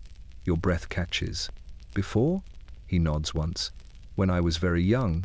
A woman in Whitechapel. Similar symptoms. Hallucinations. Sleeplessness. A sweetness in the air." His eyes gloss over, remembering. She said something lived in the corners. Something that hummed. He swallows. She died screaming. The husband's knees nearly buckle. You ask, "What happened to the house?" The doctor hesitates. "It collapsed." He whispers, as if something hollowed it out from the inside. A chill sweeps through the room. The wallpaper behind her ripples, subtle, soft, alive. She smiles, then a thin, helpless smile that looks borrowed from someone else. "It wants to finish," she murmurs. The doctor takes a step back, horrified, and in the suffocating quiet of that room you understand, he has come too late. Not to save her, but to witness what the sweetness has already claimed. Morning arrives slowly, though the house seems reluctant to admit it. The air is thick with the remnants of the sweetness that clung to her skin last night. lingering in corners, wrapping itself around the edges of the furniture. Dust motes hover in shafts of pale sunlight, suspended as though the room itself is holding its breath, waiting to see what will come next. You find her seated at the breakfast table, though she does not seem fully there. The silverware is arranged precisely, the napkin folded like a small pale swan, the teacup perched delicately on its saucer, but the eggs, the toast, the amber-colored tea steaming faintly from the cup, she does not touch any of it. Her hands hover a few inches above the plate, trembling slightly, as if afraid to make contact. The scent of the food is faintly repulsive now, overlaid by the thick sweetness that seems to rise from her own body. The husband stands behind her chair, hand resting on the back like a barrier against the unknown. He speaks softly, coaxingly, urging her to eat, but his words fall into a vacuum. She does not hear him, or perhaps she does, but cannot process them through the haze that has settled inside her mind. Her eyes are fixed on the plate, or perhaps on the air just above it, where something unseen moves slowly, inching forward with invisible intent. The servant girl hovers nearby, her hands clasped, lips trembling. She murmurs prayers under her breath. Occasionally she glances at you, her eyes wide, searching for some signal of hope in the paralysis of this room. She lifts the fork to her mouth. The movement is slow, measured, hesitant. Her lips part, her jaw flexes. Then she stops. Her hand freezes mid-air. Her eyes widen further, pupils dilated so completely that the whites of her eyes almost disappear. You lean closer. "What is it?" you whisper. "What do you taste?" She shakes her head violently. "Nothing," she whispers, voice trembling. It's all sweetness. Too much. It clogs everything. The eggs, the tea, even the air tastes like it." The husband swallows audibly. "Then don't eat it," he says, voice barely steady. "We'll find another way." She tilts her head slightly, almost imperceptibly, and murmurs again. "It wants it. The sweetness wants me to taste it, to breathe it, to swallow it." Her words are barely a whisper, but they carry weight, as if the room itself bends to the insistence. The air thickens, and the sunlight seems to dim slightly, like it is reluctant to interfere with whatever invisible force pulses in the space around her. The plate sits untouched, eggs cooling, toast growing stiff. The tea curls in thin wisps of steam, the aroma overshadowed entirely by the pervasive sweetness radiating from her skin, from the air, from the edges of the room itself. The parlor seems to contract, the walls inching closer, the table pressing in as though watching her, as though demanding obedience. You notice the trembling in her fingers, not subtle anymore, but violent, small spasms that ripple up her arms. Her lips quiver as she forces them together to keep from gasping. Her jaw ticks. You realize, with a cold, creeping certainty, that this is no longer a matter of hunger. It is no longer about nourishment, or taste, or even sanity. This breakfast is a battlefield, and she has already lost ground to the sweetness that inhabits the corners, the air, and now her own mouth. The husband finally retreats a step, pale and shaking. The servant girl buries her face in her hands. You step closer, lowering your voice. "We will get through this. Don't let it win." She lifts her gaze slowly, eyes glassy, pupils enormous, and whispers, "It's too late for breakfast." And the sweetness pulses, thick and sticky, curling along the edges of the plate as though claiming it for itself. The parlor is quiet at first, just the low hum of the gas lamps and the faint ticking of the clock. But then it begins a laugh.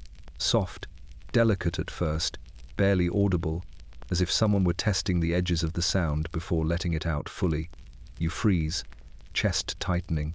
The servant girl gasps behind you, pressing her hand to her mouth. The husband stops pacing, eyes wide, staring at the center of the room where she sits. The laugh grows. It is high-pitched, fragile, but it cuts through the air like a shard of glass. Each note bounces against the walls and ceiling, ricocheting in uneven patterns, splitting the space into two halves, one side of the room trembling with the sound, the other holding its breath. You feel it physically, the vibration crawling up your spine and through your bones. The floorboards hum faintly beneath your feet, as though resonating with the laughter itself. You step closer, careful not to startle her. Her hands rest in her lap, fingers twining and untwining obsessively. Her mouth opens, and the laugh continues, but it is wrong, not spontaneous, not joyful. It seems calculated, rehearsed even, like a mask held too long against a face. Her eyes are wide, gleaming with something that is not happiness, something closer to fear or recognition of a terrible truth. The sweetness in the room thickens, wrapping around her body and spilling outward like a tide. It carries with it the faint metallic tang you have come to dread, the aroma of the tonic mingling with her own warmth, as if the air itself is complicit in her transformation. The laughter rises and falls, unpredictable and jagged, slicing through the quiet of the early morning as though carving the room into sections, dividing it against itself. You glance at the servant. She is frozen, face pale, eyes darting back and forth between her mistress and the shadows along the walls. The husband takes a tentative step forward, reaching for her hand, but you stop him with a gentle shake of your head. Nothing human can reach her here. The room pulses with something else, something aware. She leans back slightly, letting the sound flood the corners of the parlor. You hear it now as a chorus, a resonance that does not belong to her alone.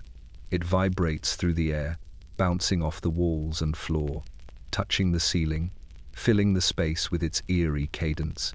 You feel it in your chest, in your ribs, in the hollow behind your eyes. It cuts the room, indeed, but it also cuts you a subtle slash that leaves you shivering. Then she pauses, just for a fraction of a second, and the silence that follows is worse than the laughter. It stretches out like a thin, taut wire, quivering with anticipation. You can see it in her eyes. She knows something you do not, something that waits just beyond the visible, coiled and patient, and yet eager to claim the room. The laughter begins again, softer this time, almost intimate, but there is no warmth in it. It is a warning, a proclamation, a mark of the power the sweetness now holds over her body, her mind, the very space of the parlor itself. You take a step back, letting the room have its moment. The walls seem to lean in, the shadows press closer, and the air vibrates with the hum of unseen energy. The servant girl sinks to the floor, muttering prayers you cannot hear. The husband swallows, trembling, and through it all, she continues to laugh, a sound that divides the room, the house, and perhaps even the world around you. It is not joy, it is acclaim, and it is only just beginning. The clock strikes midnight, though the house has been awake for hours, stretching and shifting under the weight of unseen eyes. You move quietly down the hallway, careful not to disturb the stillness, yet every footstep seems impossibly loud. The parlor doors are closed behind you, the faint residue of her laughter lingering in the air like smoke that refuses to settle. You know where she has gone. You can feel it in the draft that snakes along the floorboards, carrying the sweetness of her skin, of the tonic, of something else that moves in the shadows. The bedroom door stands open just enough for the faint lamplight to illuminate the chaos inside. She is there, crouched in front of the wardrobe. Every drawer is pulled open. Clothes spill onto the floor in muted, crumpled heaps. The silk and lace seem to wrinkle themselves in fear, curling at the edges. Dresses, once pressed and folded, lie twisted, mingling with stockings and handkerchiefs, ribbons and gloves. Each piece bears the subtle mark of her frenzy, damp, crumpled, clinging to the carpet like the remnants of a storm. You pause in the doorway, uncertain whether to intervene. Her hands move quickly, indiscriminately, stuffing garments into boxes and baskets. You can see the sheen of sweat along her forearms, the tremor in her fingers. The scent of the tonic is stronger here, heavy and warm, curling around the clothing and the furniture alike. It rises into the air in slow, thick waves, filling your lungs with a sweetness that is almost painful. The room seems to pulse with it, as though the walls themselves inhale and exhale in tandem with her frantic movements. The servant girl hovers behind you, eyes wide and lips pressed together. She mutters a prayer under her breath, but it is swallowed almost immediately by the thick hush of the room. The husband steps closer, voice low and urgent. "My love," he says, "please sit down. Rest. You're exhausted." She ignores him. She cannot stop. The wardrobe is no longer just furniture. It is a boundary, a wall, a place she must empty, must uncover, must control. She pulls a heavy cloak free and tosses it to the floor, then a delicate bodice, then a pair of gloves still scented faintly with lavender. Each movement is punctuated by a soft exhale, rapid, uneven, as if her body struggles to keep pace with her mind. You notice her gaze flick toward the mirror across the room. For a moment, she pauses. Her reflection stares back at her with wide, unblinking eyes, matching her frantic energy with an eerie stillness. She smiles that brittle, hollow smile you have come to dread and continues her work. The mirror seems almost complicit, reflecting the chaos rather than offering clarity. The sweetness thickens further, seeping into the carpet, the drapes, the corners of the ceiling. You can feel it tug at your awareness, drawing your eyes toward the piles of clothing, toward her shaking hands, toward the faint, rhythmic tapping of her bare feet against the floorboards as she shifts position. Her body moves constantly, never resting, never letting the room reclaim its quiet. It is as though she fears that if she stops, the presence in the air will consume her entirely. And perhaps it will. You can see it in the way her fingers tremble, in the way her chest rises too quickly, in the haunted focus of her gaze. She is no longer merely a woman in her bedroom.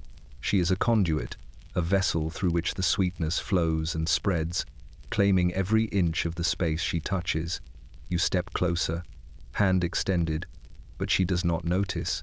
She is lost entirely to the rhythm of her midnight exodus, to the need to empty, to scatter, to control what she can in a house that has begun to control her.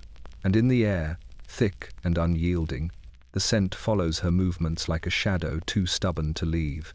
The night stretches long and deep, and still she works, and still the room holds its breath. The house feels smaller tonight, the walls pressing closer than they did yesterday, as though the air itself has grown impatient. You move through the hallway in silence, footsteps careful, restrained, though the wood beneath your boots groans faintly, betraying your presence. The lamplight flickers, casting shadows that curl around the corners, elongating them unnaturally. You sense her before you see her, standing just beyond the parlor door, hands pressed lightly against her ears, fingers trembling in a rhythm that matches her shallow, stuttering breaths. The husband follows behind you, whispering reassurances that fall flat in the charged, stagnant air. The servant girl remains near the doorway, whispering prayers under her breath, knuckles white against the folds of her apron. The sweetness is thicker here than before, heavier, curling in slow waves that press against your chest and coat your lungs. It emanates from her, from the very walls of the parlor, and it carries an urgency that makes your head swim. She stands rigid, body taut, eyes fixed forward, but not on you, not on the doorway. You watch her lips move in soft, almost imperceptible murmurs, words too delicate to be understood but carried with deliberate cadence, as though she is speaking to someone unseen, someone only she can perceive. You cannot hear the responses she receives, only the quiet intonation of her side of the conversation, punctuated by sudden inhalations that jolt her shoulders and make the shawl around them tremble. The husband reaches for her hand, a trembling attempt to anchor her to this world. She does not flinch, nor does she acknowledge him. Her fingers do not shift. Her attention is entirely absorbed by the invisible presence in the air, and the faint curl of a smile forms on her lips, one that is brittle, haunted, and entirely hollow. It stretches thin, a mask held against a reality she can no longer navigate. You step closer, lowering your voice, hoping to break the spell. "Who is there?" you ask softly. The words hang in the air, heavy, almost swallowed by the room. She does not turn. Her head tilts slightly as though catching the faintest whisper, responding to a voice you cannot hear. Her lips move in a hurried rhythm, faster now, more urgent, and you notice the tension in her jaw, the subtle quiver of her chin.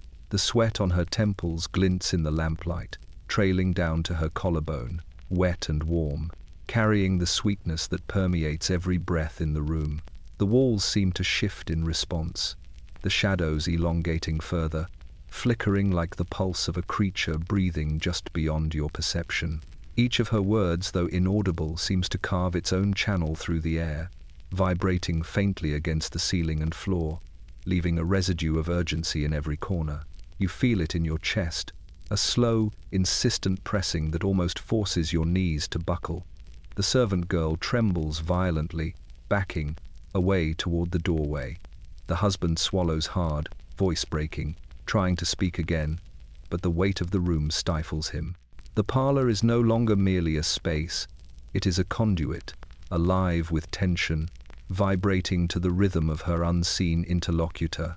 Her murmurs grow faster, breath shallower, a faint laugh escapes, brief and eerie, more like a note than a sound, and it seems to ripple through the room, twisting the air around the furniture, bending the edges of light.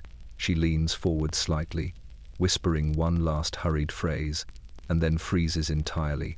Her eyes widen, pupils dilated, unblinking, fixed on a point just beyond the air you can reach. The sweetness pulses once, twice, a heartbeat through the walls, before the room collapses into quiet again. You and the husband exchange a glance, knowing the conversation is not over, that she will continue to speak, but only to the voices that live in the spaces between the walls, the shadows, the lingering sweetness. You realize with a shiver that the house has become a witness, and you only an observer. The silence that follows feels alive, waiting, and the parlor seems to hold its breath, knowing she has not yet finished speaking. The house is heavy with the lingering sweetness, a thick presence that clings to the walls and floors, pressing into every corner like a living thing. You move carefully through the hallway, each footstep measured, each breath deliberate, as though even the smallest motion might disturb the fragile balance that holds the air in place. The lamps flicker faintly, and you can feel the weight of silence, not ordinary quiet, but a tense, expectant stillness that seems to stretch into the corners and ceilings themselves. She stands in the center of the room, bare feet brushing the floorboards as she pivots slowly, methodically, opening each window in turn. The glass is cold under her fingers, the hinges creaking softly, and a draft slips through immediately, curling around her and carrying the faint scent of the streets outside. Each opening fills the air with a brittle chill, pushing the lingering sweetness into eddies and whirlpools that twist across the room, rising toward the ceiling, and then tumbling back down again. You watch as she works, a strange rhythm guiding her movements. Her fingers tremble slightly, but her posture is rigid, controlled, as though some invisible force presses her to continue. The wind stirs her hair, tangling it across her forehead, clinging in damp strands to her flushed cheeks. The warmth of her skin contrasts sharply with the chill that the windows bring, and the combination makes her aura seem almost electric, charged with the tension of something waiting just beyond the glass. The husband steps forward, hand extended, voice low. "My love, please, it's cold. Come back to the center of the room." His words are careful, almost tentative, as though he fears the air itself might respond against him. She ignores him. Her gaze is fixed outward, over the sill, across the rooftops where the fog presses against the chimneys, and the street lamps cut thin, trembling lines into the darkness. You feel a subtle shiver in your own chest, as if the wind that spills through the windows carries more than cold, a trace of the madness that has settled over the house. The servant girl clutches at the edge of the doorframe, barely breathing, her eyes wide with fear and disbelief. She's been doing this for hours, she whispers. All night, every window. Her voice catches, throat tight. She says it has to breathe. It won't let her rest otherwise. You take a careful step closer, and the room seems to contract around you, the air thickening until each inhalation feels like wading through syrup. The curtains flap softly in the draft, and the flicker of lamplight casts shadows that bend toward her, elongating unnaturally. She reaches the final window and tilts her head slightly, listening. You can hear her inhale sharply, a tremor in the sound that resonates through the walls. "They're outside," she whispers, voice barely audible. "They wait for the openings. They want to come in." Her hands press against the window frame as though to hold the world at bay. Her eyes are wide, pupils dark and glistening. Her mouth opens, a breathless sound, but no words emerge. The husband takes another step, but the air between you feels charged, as if it resists him. The sweetness curls up from her skin, rising toward the ceiling, thick and suffocating, wrapping around the edges of the room. The parlor seems alive, reacting to her movements, and you realize with a chilling certainty, the windows were never for air. They were for something else, something outside, and something that has long since crept inside. She leans forward, one hand sliding across the sill, and the room shivers with the weight of the presence. The wind rushes in, scattering papers, lifting fabric, brushing against your skin with intent. And in that moment, you understand. Opening the windows was not her choice. It has been demanded, and the house has obeyed. The streets outside the house are unusually quiet tonight, but not for the usual reasons. The fog presses low against the cobblestones, curling in small, twisting spirals, as if the air itself has taken a breath and held it. Gas lamps flicker weakly, casting faint pools of light that seem reluctant to stretch beyond their posts. From your vantage at the window, you notice the unusual stillness. No coach rattles along the stones, no hurried footsteps echo from the alleys, and no merchant calls out from a shuttered stall. Yet there is something more, something alive in the air, as though the very city is watching. You step carefully down the narrow staircase, each footfall measured against the creak of old wood. The servant girl trails behind, silent and trembling. The husband moves as well, though his steps are heavier, full of a helpless urgency. You can all sense it without speaking. She has left the house. Her movements, carried on the thick scent of the sweetness, have extended beyond the walls, and the world outside is responding in a way that is impossible to ignore. At the corner, a lamp flickers again, and you see her figure, pale and trembling, appearing from the mist. Barefoot, nightdress clinging to her form, she moves slowly, deliberately, her eyes wide and fixed ahead. The air around her shimmers faintly with the lingering scent, curling upward, catching in the folds of her hair, tracing along her arms. The shadows seem to bend toward her, following the rhythm of her steps as though curious, almost reverent, though no one else in the city notices. A solitary carriage halts at the far end of the street. Its driver squints, uncertain whether the figure ahead is human or some trick of fog and light. Horses stamp lightly against the cobblestones, ears twitching. But she does not notice them. She does not notice anything beyond the narrow path she traces, each step precise, deliberate, haunted by the invisible presence she seems to feel just beyond her skin. The street lamps cast long, wavering shadows behind her, and you can see the effect on the buildings themselves. Windows staring down like dark eyes, walls bending subtly toward her passage. Even the fog seems to pause, curling around corners, gathering at the edges, reluctant to dissipate. The city itself is hushed, held in a delicate, unnatural tension that makes every heartbeat echo in your ears. You follow her as best you can, careful to keep a distance. Her pace is uneven now, though still deliberate, with tiny pauses where she sways slightly, caught between movement and stasis. Her fingers twitch, brushing against doors and shutters, tracing invisible lines in the air, as if the city itself is a map she must read and obey. The sweetness grows stronger, curling along the street like smoke from some unseen hearth, filling your lungs, making each breath heavy and sweet and vaguely nauseating. A lone figure emerges from an alley, a passerby, wandering home late. They stop, abruptly, eyes widening, mouth opening slightly, but the fog swallows their reaction almost instantly. The woman does not see them. She does not see the street at all.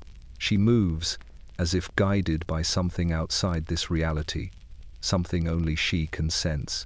You step back, heart hammering, aware that every movement she makes is watched by the city, by the air, by the invisible force that has claimed her nights and now her feet.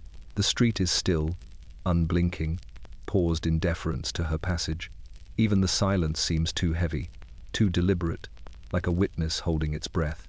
And all the while, the sweetness pulses, a quiet, insistent rhythm in the fog, curling around lampposts and rooftops, following her steps, claiming the night for itself. They arrived quietly, as if the street itself had swallowed their approach. Gas lamps cast pools of trembling light along the cobblestones, catching the fog in fragile threads that made the world appear thinner, stretched, almost unreal. You watch them from the parlor window, shoulders hunched, heads bowed, her friends, neighbors, and acquaintances who once carried polite laughter in their pockets and polite concern in their eyes. Now, they move like shadows, uncertain of the path, hesitant, cautious, aware that stepping too close may uncover something they are not ready to witness. They enter the house with careful smiles, glances darting quickly toward you, toward the husband, toward the servant. But their eyes never linger on her. Not fully, not in the way that matters. She sits in the center of the room, posture rigid, hands folded in her lap, eyes glassy and unfocused. Her head tilts slightly, responding not to their murmured greetings, but to some presence they cannot perceive. The sweetness clings to the air, thick and almost suffocating, wrapping itself around the edges of the furniture and their nervous steps. They place their coats carefully on the chairs, smooth their skirts and lapels as if order can hold back the chaos that coils in the corners of the parlor. They sit down slowly, deliberately, all the while avoiding eye contact. Their hands remain folded in laps, or clutch the arms of chairs with white-knuckled grip. Not one of them dares speak directly to her. Not one of them dares to break the spell that has settled over the room. It is as though seeing would make it real, and they are terrified of reality in its unfiltered form. You watch her shift slightly, fingers twitching against her knees, head jerking toward the nearest friend. The friends flinch instinctively, pretending not to notice, pretending that the faint hum in the air, the way the wallpaper seems darker near her shoulder, is nothing at all. Their polite masks are thin, stretched tight, cracking at the edges with every subtle movement she makes. A laugh escapes her, brief, brittle, a sound that cuts through the parlor in uneven arcs. Their eyes flicker momentarily, and then they look away again, pretending that the room has not shifted in some invisible way. The husband leans forward, trying to engage them, to bridge the distance that stretches like a chasm across the room. He mentions the weather, a triviality, a false anchor, but the words fall flat. She does not respond. The sweetness thickens further, curling around the friends, sliding across their skin like a faint whisper of something they cannot name. The air grows heavier, dense with the residue of tonic, sweat, and a presence that is not entirely hers. She rises slowly, bare feet brushing the carpet, moving toward the center of the room. The friends flinch, bodies stiffening as though prepared to flee, yet they sit frozen, unable to act, trapped by the fear that acknowledgement will invite calamity. Her eyes, glassy and wide, sweep across each of them in turn, seeing them for what they are. Witnesses who refuse to intervene, friends who hide their fear behind polite smiles and whispered pretenses. The house itself seems to lean in closer, walls bending subtly, shadows stretching to follow her path. You feel the pulse of the sweetness against your chest, the slow, insistent hum that carries in each breath. The friends do not move, they will not move, and the parlor, suspended between her presence and their denial, holds its breath, waiting for something no one yet can name. The servant girl moves quickly, almost too quickly, across the kitchen floor, carrying the brown glass bottle wrapped in paper. Her hands shake violently, knuckles white, as she presses it against her chest, trying to conceal it from view. The air is thick with the lingering sweetness, curling in slow, heavy waves that press against her cheeks and throat.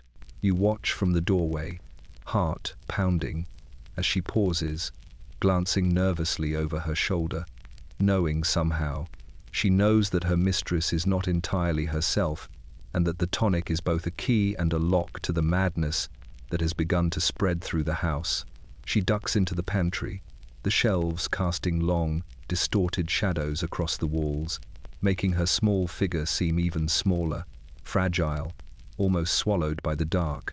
The floorboards groan faintly beneath her steps, though she moves with the care of someone walking on thin glass. She sets the bottle down behind a stack of flour sacks, its glass catching the dim light, glimmering faintly like trapped sunlight. But the aroma escapes, curling into the room, thick, warm, and insistent, drawing the sweetness closer with every heartbeat. The husband appears at the threshold, eyes wide with terror. "Where is it?" he whispers. The girl freezes, mouth opening slightly, then shakes her head. I hid it," she stammers, voice barely audible over the hush of the house. The room feels alive, the shadows leaning in to witness the exchange, the walls themselves seeming to pulse in tune with the rhythm of her fear. She presses her hands together over the bottle, as if the paper wrapping could hold it against the force that seeks to claim it. Her eyes flick toward the stairwell. She somehow knows that her mistress has sensed the movement, that she feels the bottle in the room even without seeing it. The faint hum of the sweetness vibrates against the walls, low and insistent, curling around her ankles and climbing the edges of her body. She clutches the bottle tighter, body trembling, and her breath comes in shallow, uneven bursts, each one matching the tremor of the walls around her. You step closer. "It cannot stay here," you whisper, voice trembling, though you are unsure if you mean the bottle, the house, or the woman herself. The girl swallows, nodding, and moves to adjust the stack of flour sacks, but the bottle seems impossibly heavy, almost unwilling to be moved. She glances over her shoulder toward the door, then toward the parlor, as though expecting the presence of her mistress to emerge at any moment. The shadows ripple subtly along the walls, bending toward the hidden tonic, drawn to it with a quiet, patient hunger. A faint tapping reaches your ears, echoing from the parlor, slow, deliberate, and unmistakably deliberate. The girl flinches, her body pressing against the sacks as if she could merge with them, become invisible, hold the bottle safe from the influence she has barely begun to understand. But you know it is impossible. The sweetness moves freely, drifting over the air, following the contours of the house, weaving around corners, seeking what it desires. She looks up at you, eyes wide, unblinking. "It knows," she whispers. "It knows where it is." Her voice cracks. The floor beneath her seems to vibrate faintly, almost like a pulse, syncing with the low, insistent hum that fills the room. The house leans closer, walls bending subtly, and you understand. Hiding it will do nothing. Not here. Not ever. The doctor returns once more, his coat dusted with the same lingering fog, face drawn and pale under the gaslight. He carries with him a small vial, its contents glinting faintly in the muted glow. A heavier, stronger tincture than the first. You notice the tremor in his hands, the way his fingers twitch ever so slightly, betraying the tension he refuses to speak aloud. The house around him seems to shift subtly as he enters, walls bending just enough to echo the rhythm of the sweetness, as though acknowledging the presence he brings with him. He kneels beside the table where the brown bottle now sits unguarded, and with careful precision begins to measure the contents into a small cup. The servant girl hovers, face pale, fingers clasped tightly, eyes wide and full of dread. She whispers under her breath, prayers and warnings, though the sound is faint, swallowed immediately by the thick air that clings to the room like a living fog. The husband steps closer, voice low, almost pleading. "Are you certain this is safe?" he asks, though the words feel hollow even as they leave his lips. The doctor lifts his gaze to you, eyes haunted. "Safe?" he echoes. "Nothing about this has been safe for days. The first prescription. It only opened the doors wider. The sweetness it feeds, on hesitation, on fear, on time." His hands shake as he pours the tonic into the cup, amber liquid catching the lamplight, glowing like molten gold in the dim room. He sets it carefully on the table, gesturing toward the woman seated across from him. She sits upright, eyes wide, hands pressed lightly into her lap, Her breathing is uneven, chest rising and falling with shallow, quick breaths, as though even inhalation requires negotiation. The sweetness in the room thickens, curling around her shoulders, slipping into the folds of her nightdress, rising toward the ceiling in subtle spirals. Her fingers twitch intermittently, and each movement seems amplified, pulling the air into the vibration of her nervous energy. The doctor glances at her closely, noting the sheen on her skin, the tremor in her limbs, the dilated pupils that gleam unnaturally. He gestures toward the cup.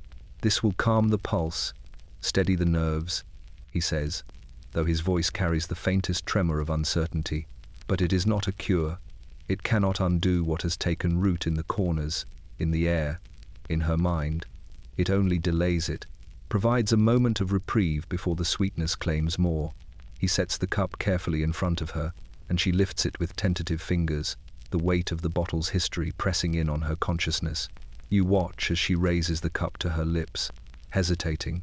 A single bead of sweat rolls down her temple, catching the light. She breathes in, slowly, deliberately, and tilts the cup.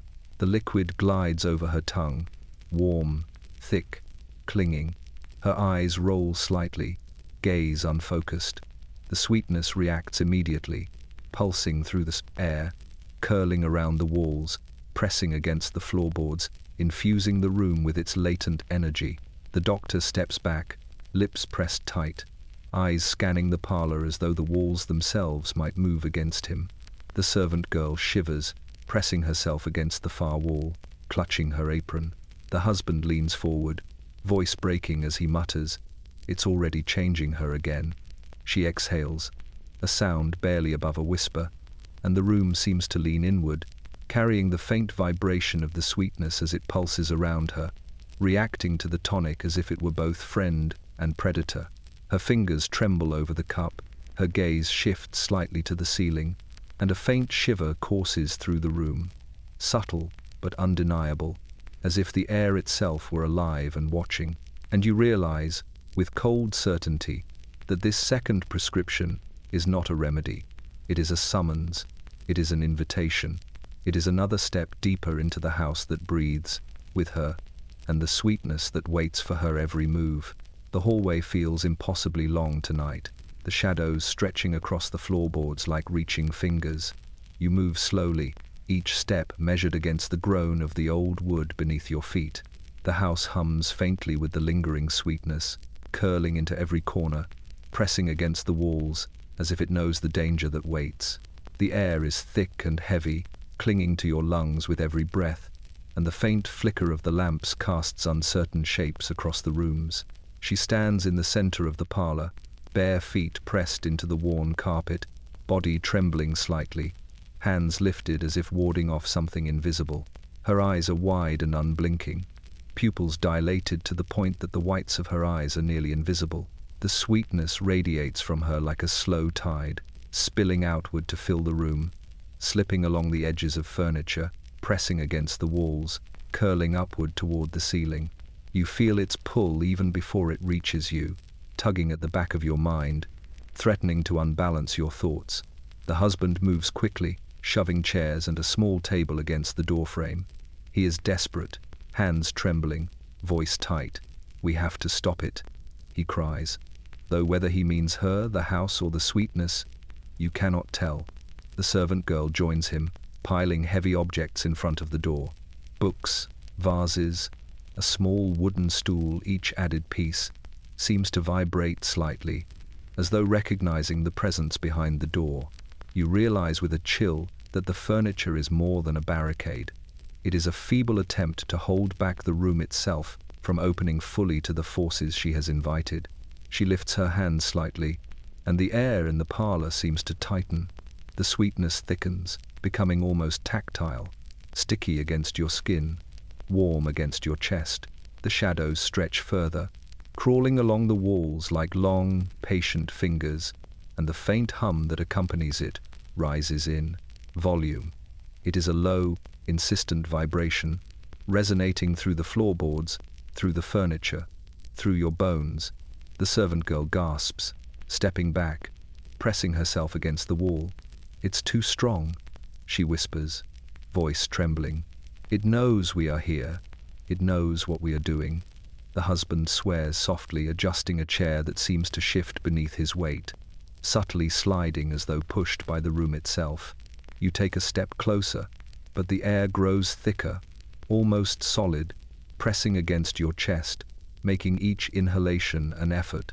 She steps forward suddenly, bare feet skimming across the carpet, head tilted, eyes focused on the door as though the walls themselves have teeth. Her lips move slightly, forming words you cannot hear, a faint vibration carrying through the parlor. The barricade creaks under the weight of unseen pressure. The furniture quivers. The lamp above flickers violently, casting shadows that writhe across the ceiling. The husband braces himself against the doorframe, voice breaking as he calls to her. She does not respond. Her gaze remains fixed, pupils bright and glassy. The sweetness pulses around her, thick and alive, curling through the gaps in the barricade, creeping along the edges of the door and floor. You realize with a sense of hopelessness that no physical barrier can contain what has already begun to inhabit the house. The walls themselves seem to bend toward her, the shadows elongating as though reaching to claim her completely. And in that moment, standing in the suffocating hush of the parlor, you understand. The household has not barricaded her. They have only delayed the inevitable. The streets beyond the house are alive with silence. Gas lamps flicker weakly along the fog-bound cobbles, casting pale halos that shimmer and stretch across the wet stones. The city itself seems to hold its breath, waiting for something it cannot name, unwilling to acknowledge what has already taken root inside one of its own houses. From the windows above, the faintest glow suggests life behind the glass, but the air is thick with the sweetness that has followed her from room to room, curling around corners and slipping into the narrow alleys like an invisible tide. You move carefully down the street, feet muted against the stones, observing the houses as you pass. Doors are closed, windows shuttered, figures peer through curtains, faces pale, hands pressed against the glass, but no one emerges. No one intervenes. The city keeps pretending that the horrors of the parlor, the sweetness, and the woman's restless, haunted nights are merely figments, whispers, the result of overactive imagination. Even the wind seems reluctant to stir, letting the fog lie thick against chimneys and doorways, pressing down as though conspiring with the denial of the inhabitants. She emerges from the house finally, bare feet ghosting across the threshold, her nightdress trailing slightly against the cobblestones. The sweetness follows, pooling around her like a visible heat, a scent thick enough to feel against your skin. The city does not notice. Carriages pass silently, horses stamping in rhythm to the fog, drivers too fatigued or indifferent to recognize what slips past their vision. Shadows stretch across walls and street corners, bending toward her path, elongating unnaturally, leaning as though they are alive and waiting for her to pass. The husband and servant girl follow at a distance, keeping pace with her slow, deliberate steps.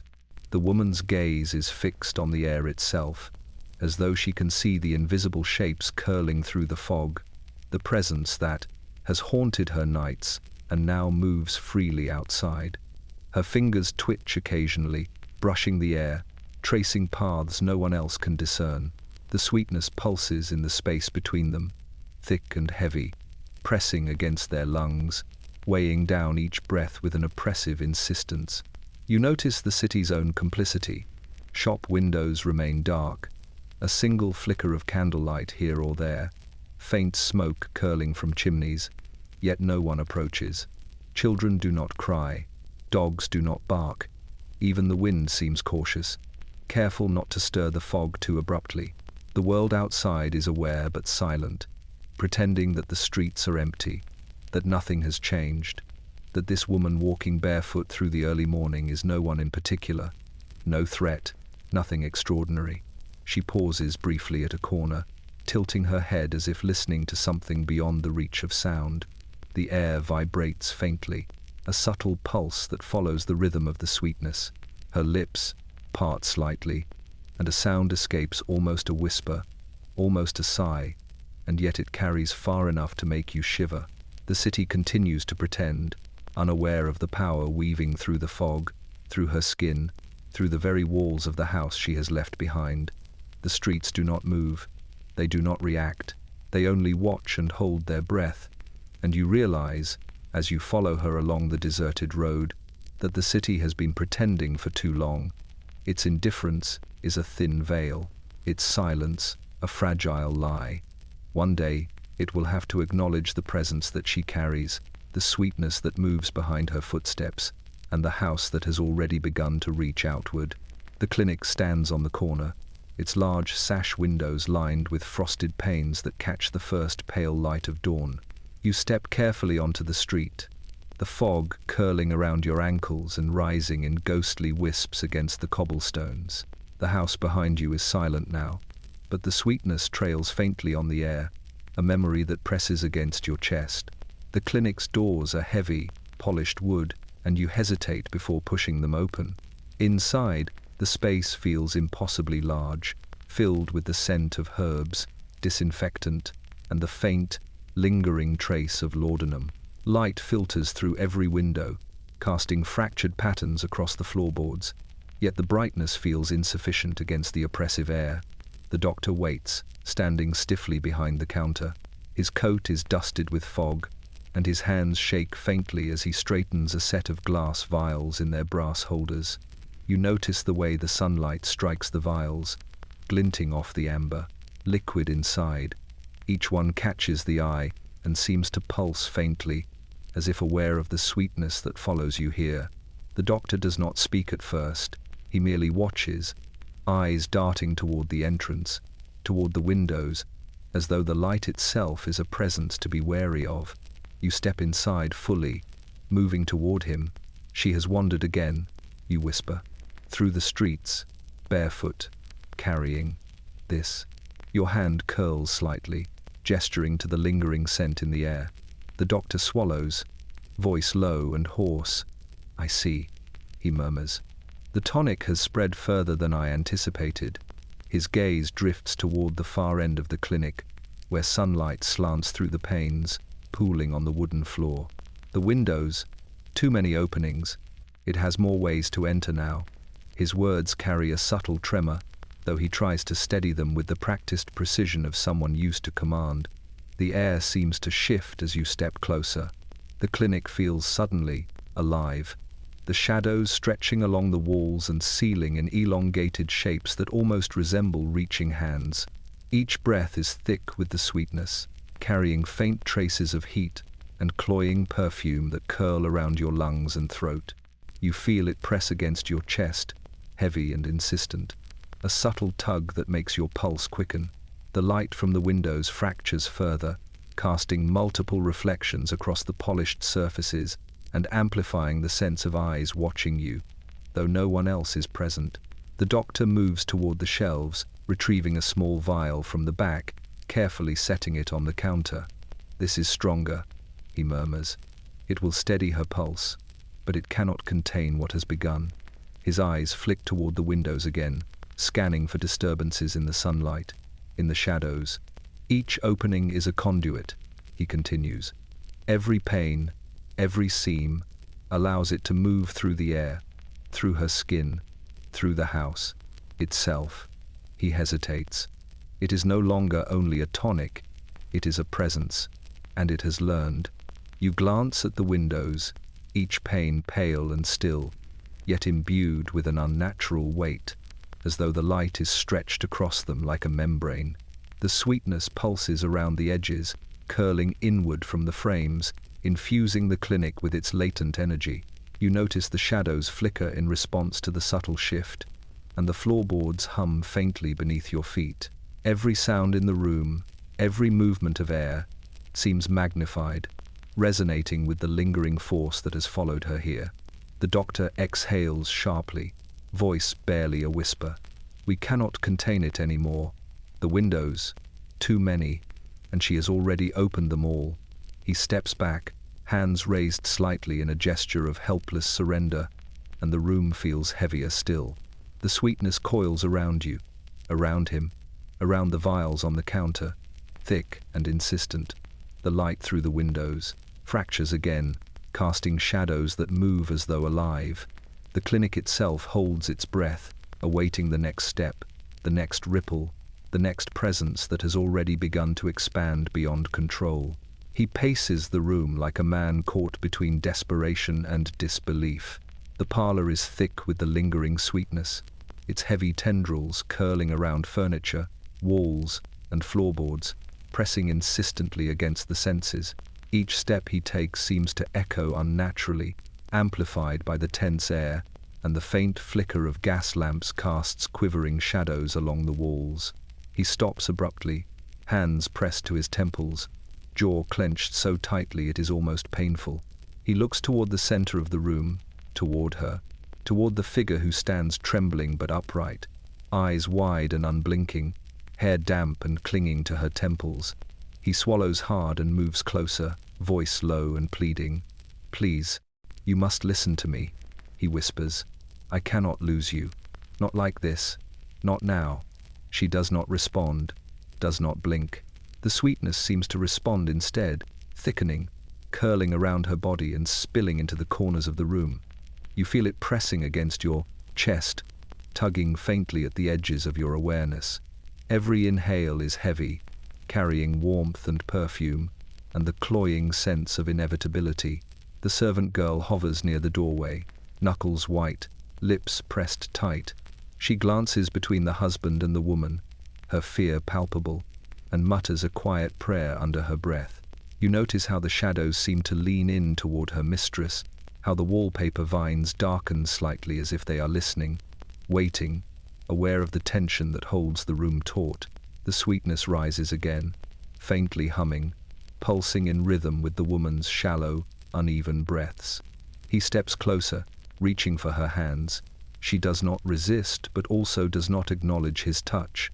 Her fingers twitch independently, brushing against the air in ways that make the hairs on your neck rise. He speaks again, voice breaking. "I can guide you. I can keep you safe. But you must let me. Please, trust me." Each word is a tether, a desperate attempt to anchor her to the reality the rest of the room inhabits, a reality that feels increasingly fragile, as though it might slip away at any moment. Her head tilts slightly toward him, her eyes widen further, pupils dilated, and a faint tremor runs through her shoulders. Then, very slowly, she raises her hands, palms toward him, and whispers a single word, not a sentence, not a plea, a word heavy with weight: "Help." The husband exhales shakily, leaning in closer, but the sweetness pulses violently at that moment, thickening around her in waves that press against the walls and floor. The air hums, vibrating softly, carrying a sense of presence that feels alive, aware. The shadows shift along the edges of the room. The wallpaper ripples faintly, and the lamp above flickers. The maid gasps softly, stepping back in terror. He grasps her hands firmly now, steadying her trembling frame, voice low but insistent. "I will not let it take you," he murmurs. "You are stronger than this. You will come back to me. We will survive this." She stares at him, unblinking, as though measuring the weight of his words against the invisible force that surrounds her. The sweetness pulses one last time in the room, heavy and oppressive, curling into every corner, and then, faintly, it seems to pause, listening. For the first time in hours, a fragile thread of hope stretches through the parlor. The husband holds her hands tightly, a lifeline cast into the swirling chaos. And for one brief, suspended moment, the room exhales along with him, waiting to see if that hope will hold against the darkness that has already claimed so much. The parlor is nearly silent, yet the air vibrates faintly with the lingering sweetness that has followed her through every room of the house. The gas lamps cast wavering pools of light across the floorboards, but the shadows bend unnaturally, stretching along the walls and ceiling as though alive. She sits on the settee in the center of the room, shoulders slumped, fingers brushing the edge of the cushion. Her head tilts slightly, then jerks back as though she has forgotten the rhythm of her own body, the pattern of movement that once belonged to her. You approach cautiously, heart hammering, aware of the weight pressing down from the walls. The floor, the ceiling. The husband follows, his face pale and drawn, voice catching with each word he whispers. "Do you know who you are?" he asks, gently, reaching toward her. She does not respond. Her lips part slightly, but no sound comes. Her eyes, wide and glassy, stare past him, past you, beyond the edges of the room, and you realize, with a chill, that she cannot locate herself within the space she inhabits. The servant girl presses her hands to her mouth, stifling a sob.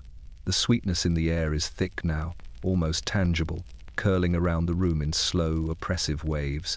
It radiates from her, seeping into every crack, every crease of furniture and carpet, tugging at your senses with a subtle insistence. You notice the faint sheen of sweat along her temples and neck, glistening in the lamplight, the way her chest rises and falls unevenly, shallow and rapid. Every breath seems a negotiation with the invisible force that surrounds her, as though the tonic has imbued her body with a rhythm she cannot entirely control. You kneel beside her, trying to catch her gaze, to anchor her to the present. "It's me," you whisper. "Your friend. You're here. You are safe." Her eyes flicker briefly, recognition threatening at the edges, then retreat. Her lips part once more, a faint quiver, but the words do not come. She tilts her head again, staring at the far wall, at the wallpaper that seems darker now, curling subtly as if leaning toward her. The shadows pulse lightly along the edges, keeping pace with the rhythm of her shallow breaths. The husband reaches for her hand, trembling, and she allows him to touch it. Her fingers twitch in response, almost as though negotiating the unfamiliar contact, and she whispers a single syllable, fragmented, broken, incomplete. "Nah." The sound falters, then disappears entirely. She swallows hard, head lowering slightly, as if the very act of speaking has drained her of strength. The servant girl gasps softly. She doesn't remember herself," she whispers. Her voice shakes. She doesn't know her own name. The husband swallows hard, face draining of color. The sweetness in the air pulses again, curling into corners, pressing against your chest, tugging faintly at the edges of thought. The parlor seems alive with its hum, responding to her confusion, amplifying it, carrying it like a ripple through the walls. You step back, feeling the weight of it all, realizing the truth, the tonic, the sweetness, the restless nights, the shadows that bend and shift. They have claimed more than her body or her mind. Tonight, she has lost herself. Her name, her sense of self, has slipped like sand through fingers she cannot quite close. And the house, with its oppressive quiet, leans closer, listening, waiting, as if it knows the process has only begun.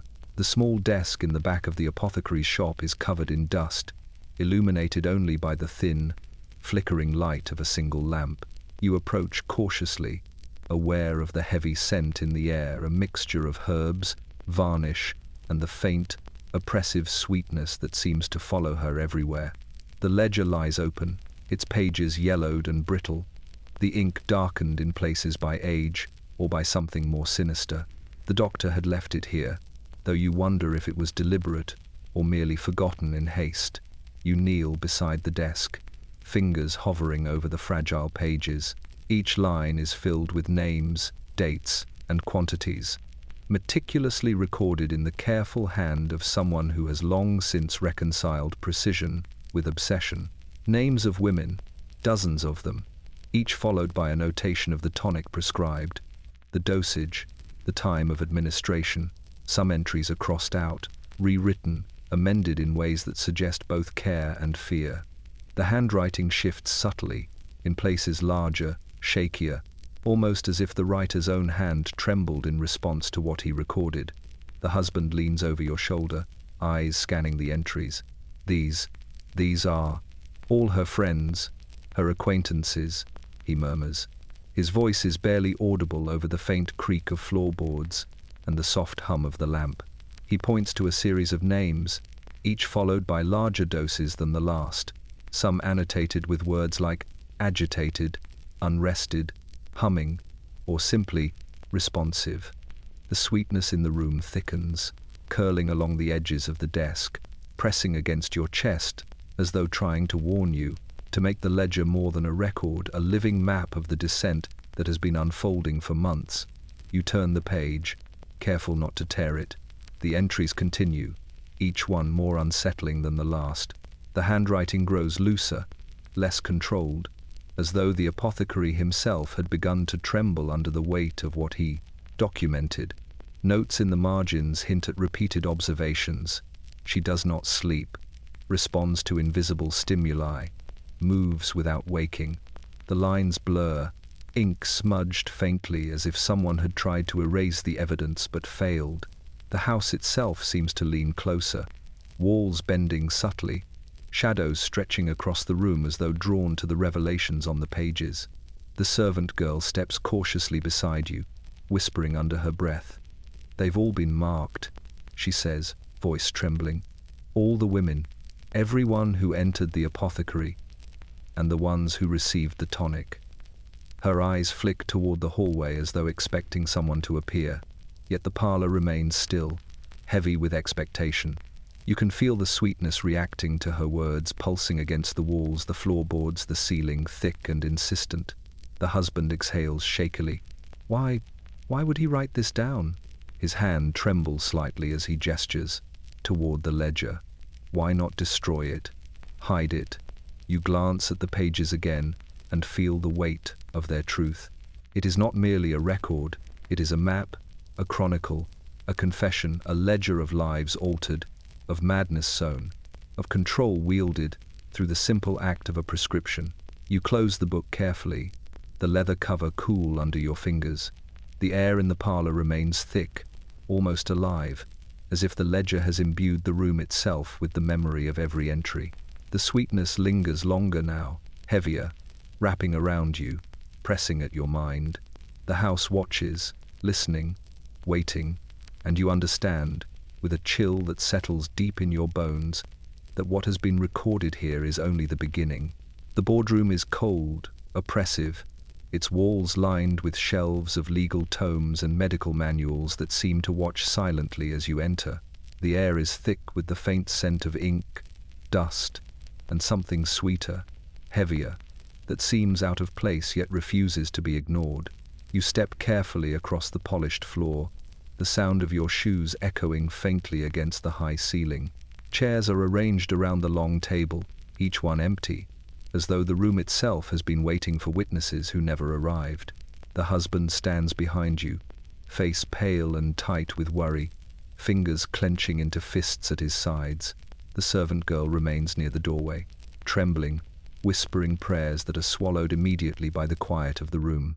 On the table, documents and ledgers lie open, pages curled at the corners, ink fading but legible. They are the official records, annotations of patients, notes from physicians, judgments that were meant to guide the treatment of the being mentally ill, yet here they are, gathering dust, ignored by those entrusted with oversight. You step closer, scanning the documents. The handwriting is careful, precise, professional, yet the notes tell a story that has been conveniently overlooked. Names are recorded, diagnoses noted, and the tonic that has wrought so much destruction is mentioned casually, almost as an afterthought. Cases of sleeplessness, agitation, unusual behaviors, all dismissed with a line, a brief notation, a signature. The sweetness in the air seems to pulse, pressing in against your lungs, making each breath heavy. It carries with it a faint hum, the same vibration that followed her through the house, now echoing faintly in the stillness of the boardroom. You glance at the empty chairs. The members of the board, those who were meant to intervene, have looked away. For weeks, months, perhaps longer, they have signed documents and noted symptoms without following through, content to assume the problems were temporary or exaggerated. The consequences of their inaction are evident now. A woman, her mind fraying, wandering the streets barefoot, consumed by the sweetness that has taken residence inside her. The weight of neglect hangs in the room like a physical presence, thick and suffocating. The husband mutters under his breath, voice tight with frustration and fear. They were supposed to protect her, to help her. His words falter, swallowed by the heavy air. The servant girl's lips quiver. She glances at you, eyes wide with horror. They knew, she whispers. They all knew, and did nothing. You feel the air pulse again, a subtle movement that carries through the walls, through the floorboards, almost as if the house itself reacts to the injustice. Each document, each ignored case, adds weight to the presence lingering here, thickening the air and pressing against the ceiling. The shadows bend subtly, stretching across the table, creeping toward the corners, alive with memory and neglect.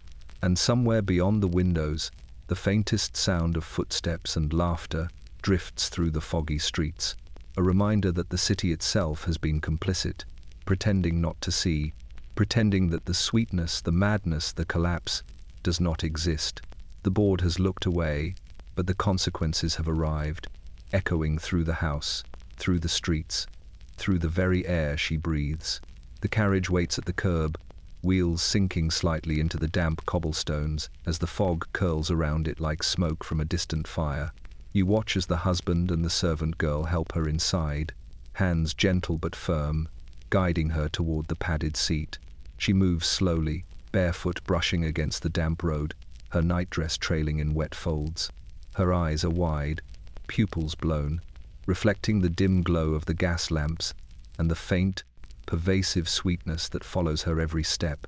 She does not speak, though her fingers twitch lightly against the edge of the carriage seat as if negotiating her captivity with invisible forces. The husband takes his place beside her, voice low, coaxing. "It's all right. You'll be safe. You'll rest." She turns her head slowly, just enough to glance at him, lips parting in a faint, brittle smile that does not reach her eyes. The servant girl sits opposite, hands clasped tightly in her lap, staring at the floor, unwilling to witness the full weight of her mistress's condition. Outside, the fog thickens, curling along the edges of the carriage and wrapping it in a muted cocoon. The sweetness rises in waves, following her even here, clinging to the air, pressing against the damp interior, heavy with its insistent hum. The carriage jolts forward over the cobblestones, carrying her away from the house that has watched and waited, walls steeped in the residue of her madness. She leans back against the seat, eyelids fluttering, hands twitching intermittently.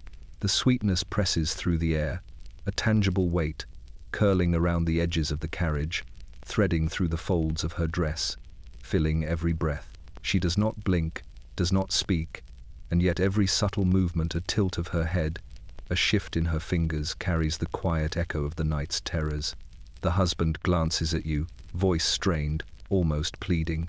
"We've done what we can. She needs care, someone to watch over her, to keep her from..." His words falter, swallowed by the carriage's subtle creak. You understand without him finishing. The sweetness, the tonic, the invisible presence that has haunted her nights and days cannot be restrained entirely. They can only hope to delay its influence, to give her body and mind a fragile refuge, while it pulses relentlessly in her veins and in the air around her.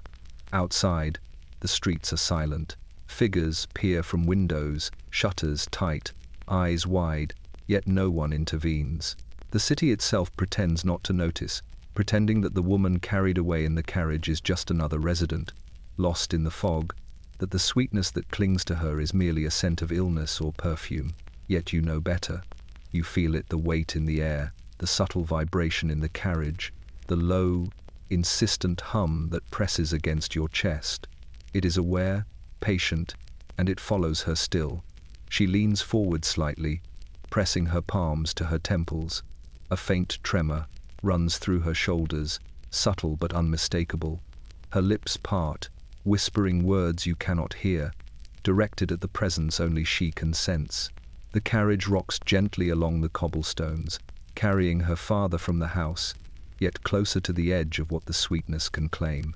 The family has sent her away, but they cannot escape the reach of what has already rooted itself in her, in the air she breathes, in the shadows that curl at the edges of every room she has ever touched.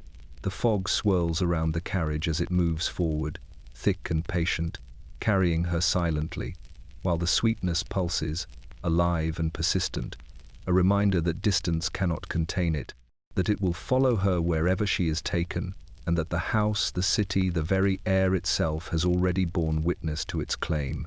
The house stands empty now, yet it is far from lifeless. The walls seem to hold their breath, every beam and floorboard vibrating faintly with memory. You move through the hallway cautiously, each step amplified by the thick, oppressive air that lingers like a presence. The gas lamps flicker intermittently, shadows stretching long and wavering across the walls. Every corner feels dense, saturated with the lingering sweetness, a residue of night spent in frantic pacing, whispered conversations, and endless trembling. The parlor lies in stillness, furniture scattered and imprinted with the ghostly shapes of restless nights. The sofa cushions bear the faint curve of her weight, pressed unevenly as though she had fallen into them and left suddenly. Tables are smeared with traces of tonic, papers folded or crumpled, mirrors reflecting the dim light in a fractured, trembling way. You notice the wallpaper vines, darkened at the edges, curling subtly as though breathing, watching. The house listens. It remembers. The servant girl follows behind you, eyes wide, hands clasped over her mouth, whispering prayers that are absorbed immediately into the thick air. The husband paces quietly, stepping around scattered belongings, voice low and hollow. "It feels alive," he whispers. Even without her, it feels alive. You nod, realizing that he is not exaggerating. The air is heavy with anticipation, every movement, every breath, amplified by the memory of her presence, the traces of the sweetness that still clings to the surfaces, lingering as if it has taken root in the house itself. You step toward the hallway window, peering through the glass at the fog-bound streets beyond. The city appears ordinary, muted in its early morning stillness, yet you know better. The house holds secrets that no window, no street, no observer can perceive. The faint hum of the sweetness persists in the corners of your mind, a vibration that seems to travel through the walls and floorboards, pulsing in rhythm with the echoes of her bare feet, the tremor of her fingers, the shallow rise and fall of her chest. You pause in the center of the hallway. The door to her former room remains closed, the knob cold, unyielding. The sheets are still folded, the wardrobe doors shut, yet you feel the residue of her frantic movements like a weight pressing against your chest. The air shifts subtly, almost imperceptibly, carrying a faint fragrance, a sweetness that is no longer merely tonic or perfume, but a living echo of her, lingering, patient, and impossible to dismiss. The servant girl whispers again. "She is gone," she says, voice quivering. "But the house, it hasn't forgotten." Her words hang in the air, resonating in the silence. You feel it. The walls, the floorboards, the ceiling, every surface vibrates with memory. The parlor breathes softly, shadows stretching and curling as though alive, watching, waiting. The house is empty, yet full of presence, holding tightly to the traces of her passage, the echo of the sweetness, and the faint, impossible hum of something that refuses to leave. You realize, as you stand in the still, silent house, that the absence of her body does not mean absence of the madness. It remains, woven into the structure, into the air, into the very rhythm of the floorboards. The house waits. It listens. It remembers everything. And somewhere in the silence, you can almost hear her whisper through the walls. The sweetness persists, patient and eternal, claiming every corner it touches. The sun barely pierces the fog that clings to the streets outside. You enter the parlor, careful with each step, aware that the house is alive with memory. The shadows stretch along the walls, curling toward the center of the room as if drawn to the lingering traces of the sweetness. Every floorboard hums faintly beneath your feet, carrying the vibrations of restless nights, whispered conversations, and trembling footsteps. The air is thick, heavy with the scent of tonic, sweat, and something indefinably sharp, a presence that refuses to dissipate. The husband stands near the center, face drawn and pale, hands gripping the back of a chair. His eyes dart toward the walls, the ceiling, the corners of the room, searching for some tangible sign of her, some mark to anchor him to reality. The servant girl remains near the doorway, trembling, lips pressed tightly together, muttering quiet prayers that vanish into the oppressive air. The house itself seems to lean closer, waiting. You feel it in your chest, a subtle pull that curls around your ribs and presses faintly against your lungs. You step toward the desk, where papers and ledgers lie scattered. The apothecary's records are here, open and yellowed, chronicling the doses, the visits, the warnings ignored, half-scribbled, overlooked. Each entry resonates with the weight of knowledge that arrived too late. Names, dates, annotations, meticulous, precise, yet wholly insufficient to prevent what has already unfolded. You realize that the truth was always in these pages, but no one read it, no one acted on it, and the consequences have rippled outward, thickening the air, pressing into the walls, seeping into the very floorboards. The husband whispers hoarsely, "Why didn't anyone act sooner?" The doctors, the board, the apothecary, they all knew. His voice trembles. She could have been saved. You can feel the tension in his shoulders, the tight pull of fear that has coiled around him. For days. You glance at the servant girl. She shakes her head, almost imperceptibly. "They looked away," she whispers. "They all looked away, and she paid the price." A faint hum rises in the room, almost imperceptible, vibrating through the walls, curling into the corners. The sweetness lingers, stronger than ever, thick and heavy, pressing against your senses. You notice it threading through the floorboards, slinking along the edges of furniture, brushing against the wallpaper vines that seem darker now, curling subtly as if alive. The house holds its breath, and in that breath, you understand the magnitude of inaction. The truth was available, visible, undeniable, yet it arrived only after the damage had been done. You move to the center of the room, feeling the oppressive weight in every breath.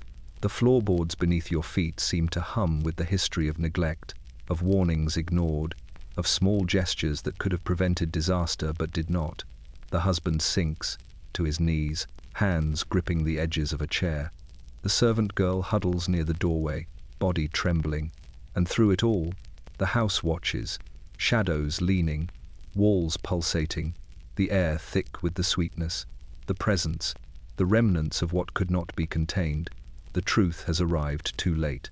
It lingers now, heavy and insistent, weaving through the house, carrying with it the weight of every ignored warning, every missed opportunity, and in the oppressive stillness of the parlor, you realize that there is no undoing, no reversal, only the knowledge, finally, that the consequences are permanent, the sweetness pervasive, and the house forever altered.